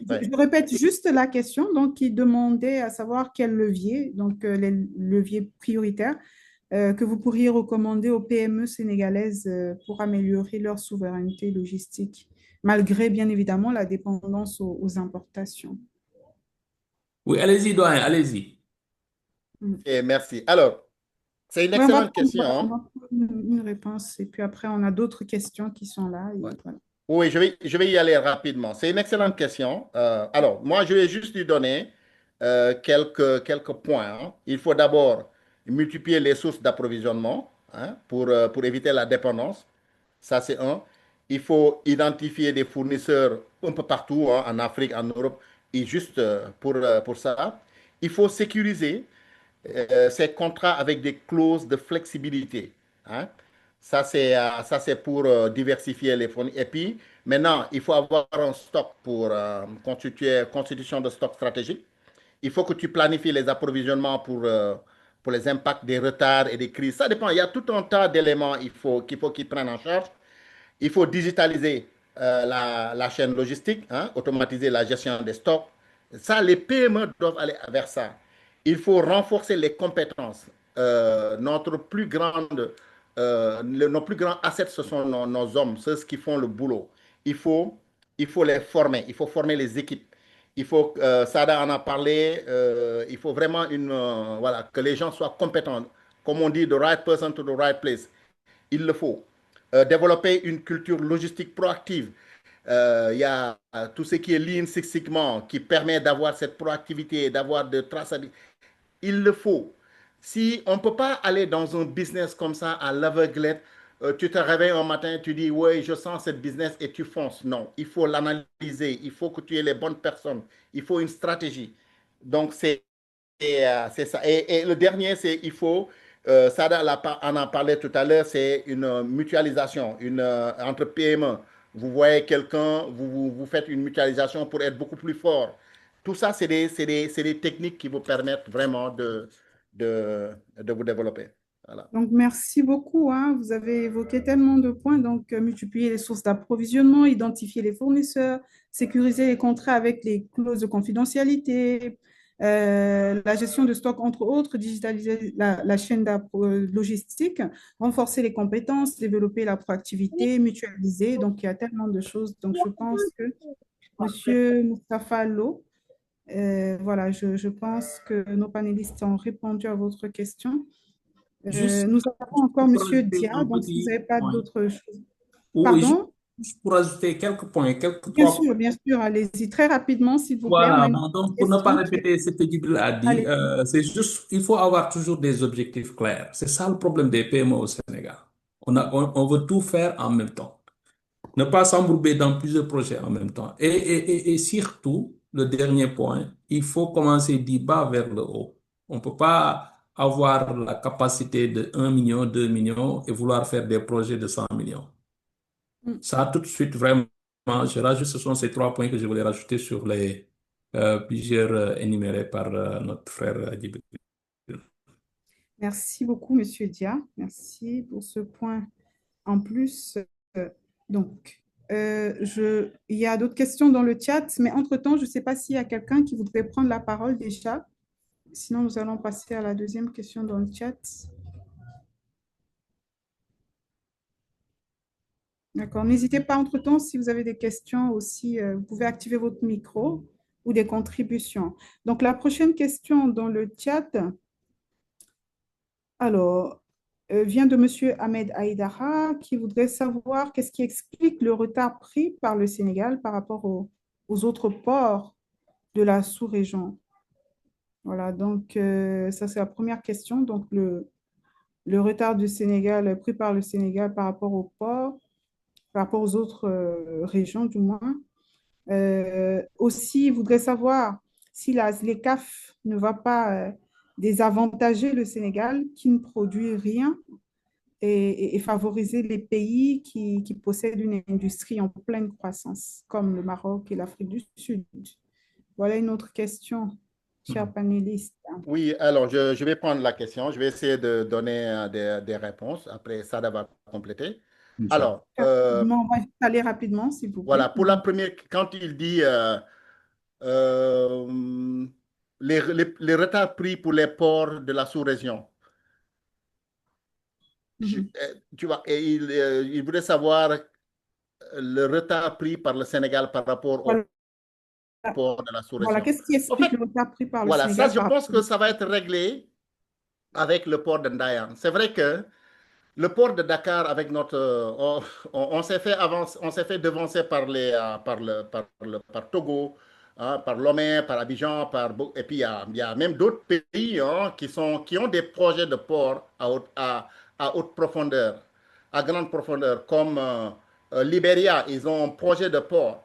Donc, et nous tous, il ne faut pas qu'on se leurre, on est tous sur la façade, sur la même façade qui fait face à l'Amérique, qui est accessible à l'Europe et en Amérique et en Afrique du Sud. Donc, c'est un combat que les gens sont en train de faire. Mais non, heureusement qu'on a le port de Ndayan. Et moi, je veux vivement que le port de Ndayan prenne vie, qu'il se développe, qu'il se réalise rapidement parce que ça va être une solution pour ça. Je suis content qu'il y ait ce port-là, ce projet qui est en cours. Donc, je pense que ça va régler cette histoire. Mais il y a un moment, on est resté là, figé, pendant que les autres se développaient pour le port. Et c'est ça qu'il faut changer. En plus de ça, on a été impacté négativement avec les congestions que nous tous on sait. Les ports, on les construit, ensuite les villes viennent après et il n'y a plus de possibilité d'extension. C'est des catastrophes. Alors, en ce qui concerne du ZLECAf et vous avez parlé des pays comme le Maroc, aujourd'hui, on avait fait un débat la dernière fois, je me rappelle très bien, on parlait de ZLECAf et on ne peut pas parler de ZLECAf aujourd'hui, nous, Sénégalais, parce que nos routes, les trains, on parle de, il faut acheminer. Et on dit, qu'est-ce qu'on va vendre si on développe, on met des corridors, on fait des trucs et on n'a pas d'industrie? Qu'est-ce qu'on va? ZLECAf, c'est quoi? C'est que toi, tu prennes ton produit que tu peux aller vendre à Lomé et que tu peux aller vendre à Abidjan. Mais aujourd'hui, qu'est-ce qu'on vend? On a de l'arachide, de l'anacarde brut, on ne transforme rien. Donc, il va falloir il faut que ça soit, pour qu'on puisse voir l'impact de ce, il faut qu'on se transforme, nous, en industriel d'abord, qu'on puisse faire des produits finis, qu'on en aille vendre. En plus de ça, il faut qu'on développe maintenant, en même temps, nos infrastructures. Il faut avoir des rails qui vont aller de Giguin, de Casamance à Dakar, en passant par Tamba. Il faut qu'on ait des rails qui vont jusqu'au nord. Il faut qu'on ait, comme on a dit, Mbout l'a dit tout à l'heure, les routes, ce n'est pas fait pour les transports de masse comme ça. On a les ports intérieurs, on a on a le fleuve Sénégal qui peut aller, on peut acheminer avec des barges. Mais tout ça, c'est des éléments que les gens doivent pouvoir faire, mais il faut que ça, on ne peut pas investir sur des routes. On a le chemin, les chemins les plus performants, les routes, les corridors qui sont là, mais si on ne transforme rien du tout, ça va bénéficier aux Marocains et pas aux Sénégalais. C'est eux qui vont dire, tiens, on a une route bien définie, ils vont venir cross le Sénégal, la frontière mauritanienne, ressortir vers le sud et aller vendre le produit de l'autre côté. Donc, il va falloir qu'on se transforme en industrie. Je ne sais pas si ça répond à la question.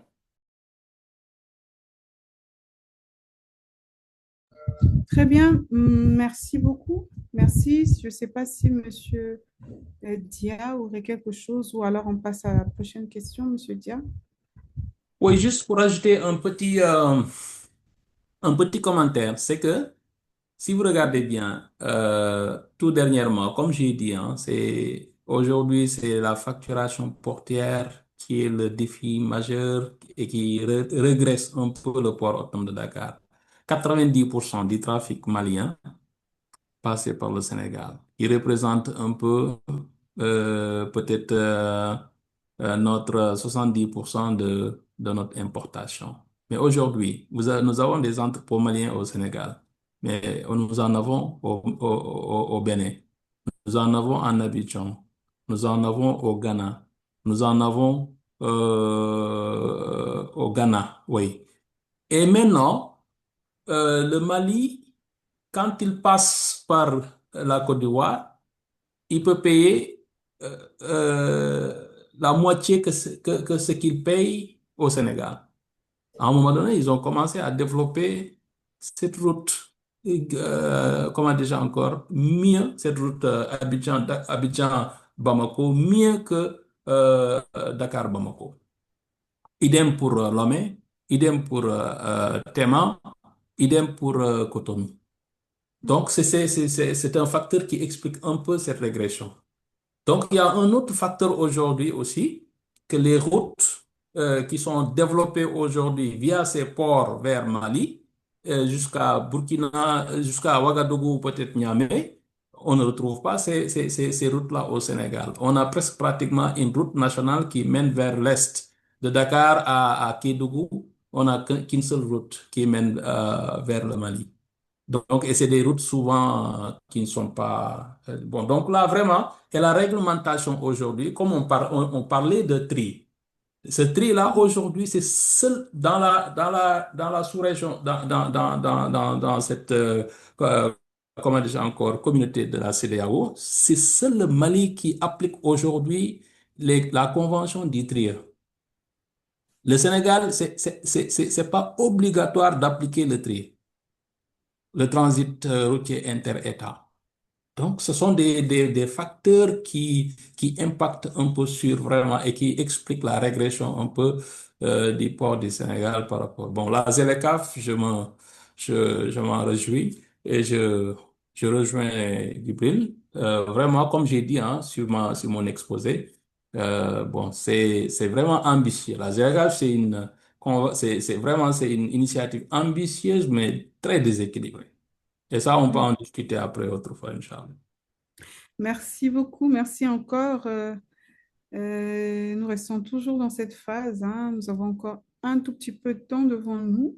Donc, s'il y a peut-être une question, une intervention, une contribution orale, auquel cas je prendrai encore une autre question, nous prendrons une autre question dans le chat.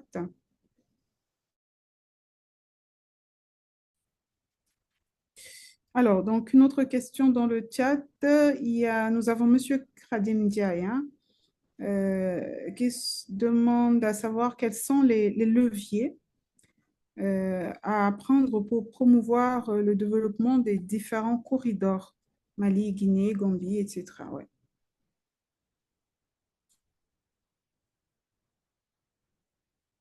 Les leviers à prendre pour promouvoir le développement des différents corridors. Chers panélistes, vous avez une autre question. Oui, alors moi je vais juste par rapport surtout au corridor malien. J'ai parlé tout à l'heure du fleuve Sénégal qui est mal utilisé. J'ai parlé de la Casamance, du port de Ziguinchor, du port de Kaolack qui sont très mal utilisés actuellement. Et actuellement, c'est des leviers qui peuvent aider à réellement renforcer cet aspect hein, pour ces corridors. On ne peut pas parler de corridors sans faciliter le passage. On a parlé d'armement national. Aujourd'hui, ce serait formidable, un armement national qui peut faire ce qu'on appelle du euh, euh, entre port de Dakar et port de Ziguinchor. Il y a un terme connu. Tu vois, donc, juste qu'ils puissent faire cette navette. Et imaginez si ce corridor-là existe et qu'il est permanent. Imaginez le nombre d'activités qui peuvent naître de ça. Aujourd'hui, la Casamançaise, où l'usine est à Ziguinchor, ils font leur truc par la route ou bien ils utilisent Aguéné Diamboy. Mais imagine s'il y a des navires conteneurs qui font cette navette en permanence. Imaginez combien de... Moi, quand j'étais APM Terminal ICD, on avait des parents de la Guinée-Bissau qui amenaient leurs marchandises à Dakar on les déportait au niveau du ICD et on les mettait sur des camions pour qu'ils aillent en Guinée-Bissau.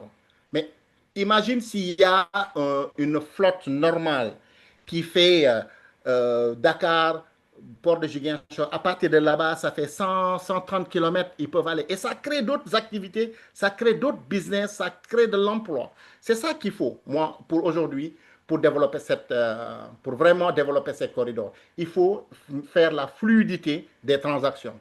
Hein, il le faut, c'est impératif. Voilà. Très bien, merci beaucoup. Monsieur Dia, oui. Oui, bon, moi, je vais Rapidement, toujours. rajouter, Ouais. oui, je vais Allez-y. rajouter et je donne l'exemple de l'accord qui vient d'être signé récemment euh, concernant la rupture de charge entre le Sénégal et la Mauritanie. Pourquoi vraiment on a applaudi? Parce que tout simplement, ça peut renforcer euh, ce corridor tant oublié, tant négligé et qui nous mène vers l'Europe aujourd'hui. Et à partir de l'Europe qui nous mène jusqu'en Chine d'ailleurs avec la route de la soie. Mais malheureusement, les relations entre le Sénégal et la Mauritanie, ça a beaucoup impacté. Aujourd'hui, tous ceux qui exportent vers le Maroc, l'Europe, ils utilisent des camions marocains. Qu'est-ce que qu'est-ce que j'ai donné comme proposition, suggestion pour ces corridors? Il nous faut des bureaux de fret partout là où il y a des espaces frontaliers. Aujourd'hui, les bureaux de fret nous permettent de stocker. Le temps de passage dans les frontières, c'est entre 2, 3 jusqu'à 5 jours. Bon, les produits périssables, on en souffre. On n'a pas de bureau de fret avec comment déjà encore, des espaces de stockage à température dirigée. Ça, c'est un problème. On n'a pas d'espace pour les marchandises dangereuses. Je donne l'exemple, on a envoyé des échantillons vers le Maroc, boum, qui devaient être sous température dirigée. Arrivé à destination, on a perdu la qualité de ces échantillons. Donc ça, c'est les bureaux de fret. La bourse de fret, il faut développer. C'est ce qui développe aujourd'hui les corridors. La bourse de fret. Donc les entrepôts multifonctionnels, on a besoin. La bourse de fret, on en a besoin. Et pour gérer la bourse de fret aujourd'hui, on peut s'appesantir sur... Sada, Oui. tu peux juste expliquer c'est quoi une bourse de fret, après tu continues. Ah, excellent. Bon, j'ai un peu excité un peu, excusez-moi du terme, j'incite un peu le président à, ouf, ça va prendre du temps, mais je vais résumer. La bourse de fret aujourd'hui, ça permet de donner à l'usage, de voir aujourd'hui, d'avoir une plateforme là où on peut retrouver des services logistiques de fret, des services de fret et on peut acheter sur cette plateforme. On aura des fournisseurs qui peuvent vendre, qui ont des véhicules et qui vendent les services de transport d'un point A à un point B, mais aussi en vendant aussi des espaces de stockage intermittents. Donc, cette bourse de fret-là, non seulement ça va donner l'occasion aux transporteurs de vendre leurs services, mais aujourd'hui aussi, les détenteurs de stockage, d'espaces de stockage, d'entrepôts, ainsi de suite, même inclus les ICD, inclus les on-dock et les off-dock portières. Bon, tout de suite, là, on n'aura pas besoin à chercher midi à 14 heures. Exemple, le COSEC a développé une plateforme de bourse de fret, mais malheureusement pas opérationnelle. Et là, on est en train d'ailleurs d'orienter le ministère des Infrastructures et du Transport pour qu'il puisse vraiment s'appesantir sur ces bourses de fret-là pour non seulement, comment dire encore, identifier les transporteurs de marchandises au Sénégal parce que c'est pas identifiable. Aujourd'hui, on ne peut qu'identifier les transporteurs de marchandises conteneurisées. Mais tout ce qui est conventionnel, on ne peut pas en trouver. Ça, c'est un. De deux, l'utilisation ça va permettre d'ailleurs l'utilisation, comment dire encore, officielle et cohérente de la lettre de voiture. Aujourd'hui, Si c'est international, le CMR est utilisé. Mais si c'est national, la lettre de voiture est absente. Et c'est cette lettre de voiture aujourd'hui, à l'image de la lettre de transport aérien du connaissement, qui va me donner les statistiques de combien de marchandises a été manipulé au niveau national. Et ça en manque. On a ce manque notoire de statistiques par rapport à la manipulation, à la manutention et au transport de marchandises au niveau national. Donc, c'est ce que je voulais dire un peu sur les corridors. Aujourd'hui, si on développe les bureaux de fret, d'où on développe en même temps les bourses de fret, et on a des flottes adéquates pour gérer les corridors.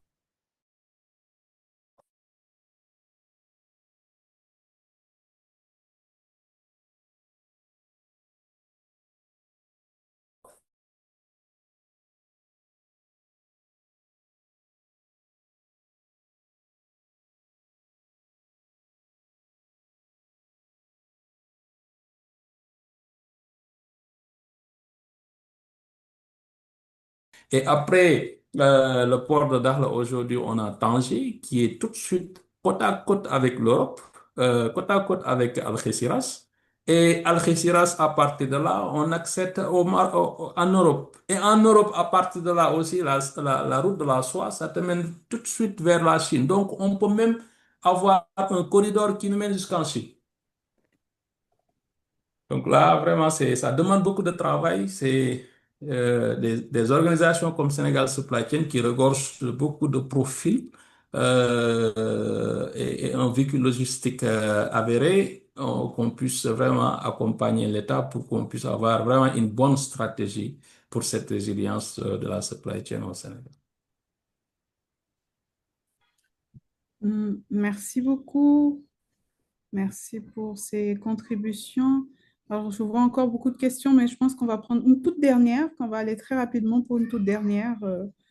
Voilà, donc on a une question de M. Chertidiane Ba, qui félicite déjà hein, nos intervenants, donc les panélistes, pour leur brillante intervention.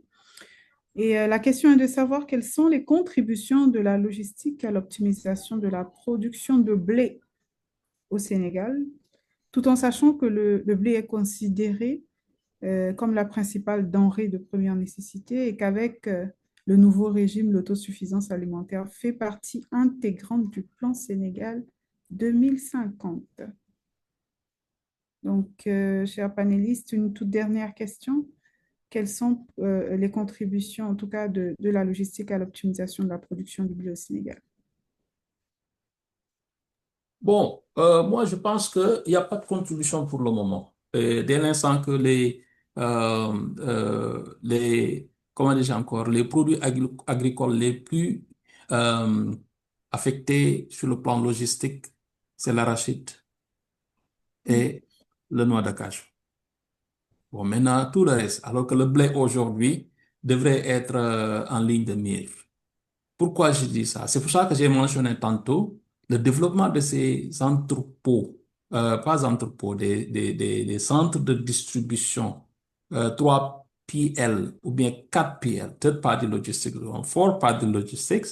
Ça permettrait d'avoir des unités non seulement de mutualiser avec les unités de transformation d'abord, et ces unités de transformation vont travailler directement avec ces 3PL. Donc, ce sont ces 3PL-là qui vont prendre le produit déjà transformé et tout de suite, ils vont emballer, ils vont étiqueter, ils vont stocker et ils vont transporter vers la destination finale. Donc, ils vont faire la distribution. Donc, tant que ces 3PL, 4PL ne sont pas développés au Sénégal, on n'aura pas assez. Parce qu'il y a nos mamans, nos sœurs qui essaient de transformer à l'échelle peut-être artisanale. Mais aujourd'hui, si on a des industries qui transforment, parce que l'agriculture, le secteur de l'agriculture, il est en train d'être développé, mais le secteur de l'industrie par rapport à cette agro-industrie, c'est un déficit, c'est un manque à gagner notoire. Donc, vraiment, j'insiste à ce qu'on fasse peut-être même des webinaires sur le développement de ces 3PL, 4PL, pour que vraiment les PME se l'approprient et essayent de travailler. Parce qu'aujourd'hui, à l'image de Dubaï, aujourd'hui, Dubaï, c'est un hub, mais c'est des hubs avec des 3PL, 4PL. C'est des hubs logistiques, des hubs un hub logistique, un hub commercial, un hub.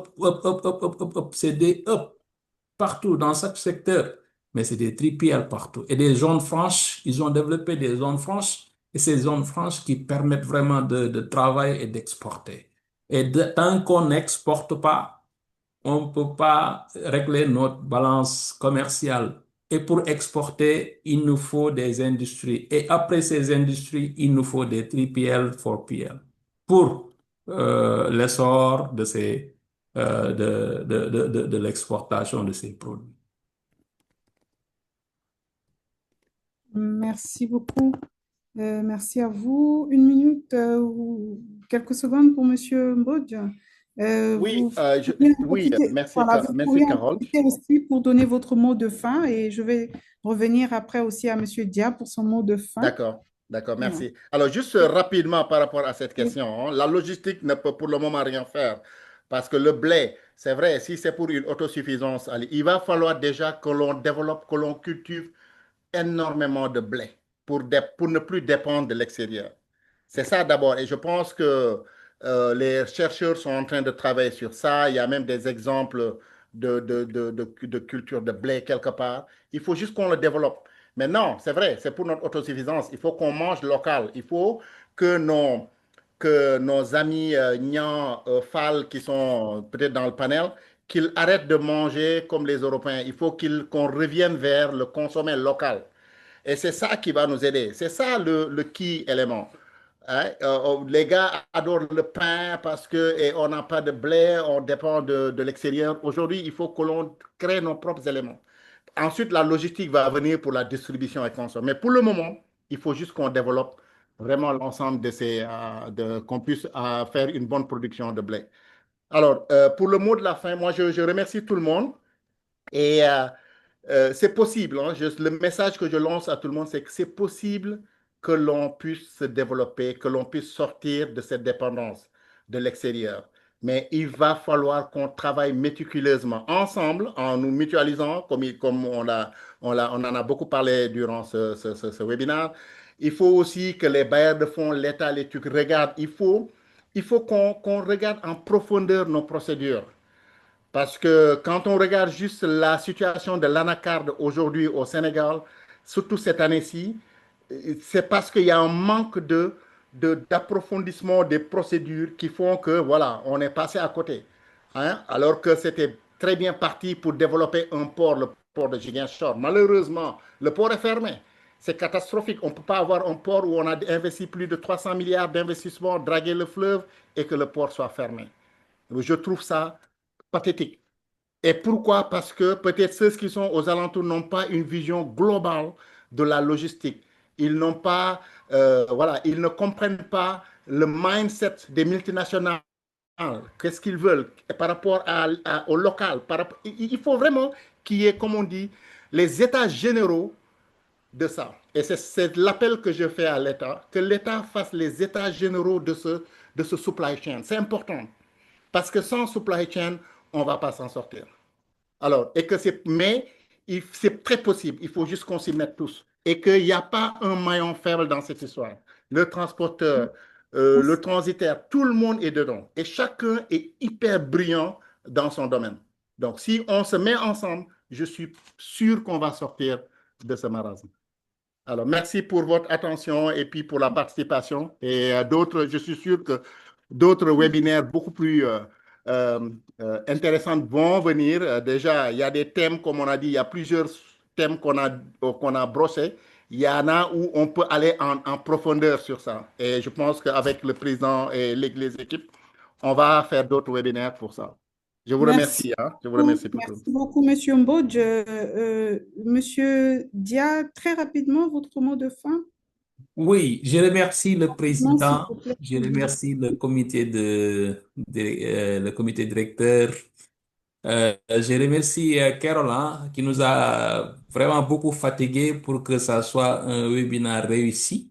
Je remercie aussi notre grand frère Djibril Mbouch. On a beaucoup appris de ses interventions et aussi de tous ceux qui ont eu à prendre la parole. Machallah, Tierno, oui, au passage, Machallah, merci. Bon, c'était pas dur, c'était juste pour donner des avis. Et merci à tout le monde aussi et bonne fin de soirée.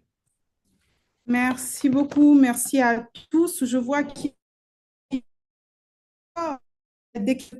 Nous sommes malheureusement pris par le temps et nous ne pouvons vraiment répondre à toutes ces questions. Il faut juste savoir que une thématique comme celle-ci, vraiment, on ne peut pas tout faire en 2 heures. Et voilà, il y aura d'autres webinaires qui viendront plus tard, donc dans le cadre de l'actu supply chain, en tout cas pour compléter ces points-là au fur et à mesure. La dernière fois, notre webinaire avait porté sur les stratégies logistiques pour le développement de l'agriculture. Aujourd'hui, nous parlons de la souveraineté logistique. Donc, nous allons nous donner rendez-vous très, très bientôt pour l'actu supply chain, mais nous ne serons terminés sans pour autant remercier nos très chers panélistes. Hein. Je rappelle M.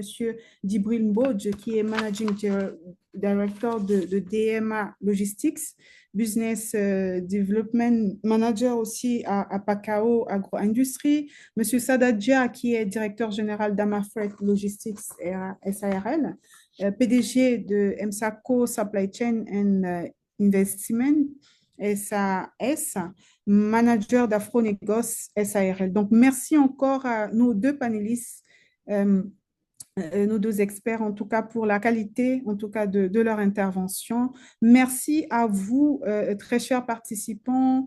Merci pour vos questions, en tout cas, qui ont enrichi ces échanges-là. Vous êtes nombreux, en tout cas, à être connectés, professionnels, entrepreneurs, étudiants. Voilà, merci encore à vous d'avoir contribué, en tout cas, à la réussite de ce webinaire. Merci à Sénégal Supply Chain. Merci à toutes les personnes aussi, je disais tantôt, qui ont intervenu hein, avec des questions et des contributions. Merci pour les contributions, Président, M. Birambo, et voilà, M. Ali, M. Mohamedou. Merci à vous. Ça a été un très, très, très, un réel plaisir, on va dire, d'avoir, pour moi, pour ma part, d'avoir assuré la modération de ce webinaire. Et on se dit à très, très, très bientôt pour le prochain Actu Supply Chain avec une nouvelle thématique. À très bientôt. Au revoir. Au revoir. Au revoir et merci. Bye. Au revoir.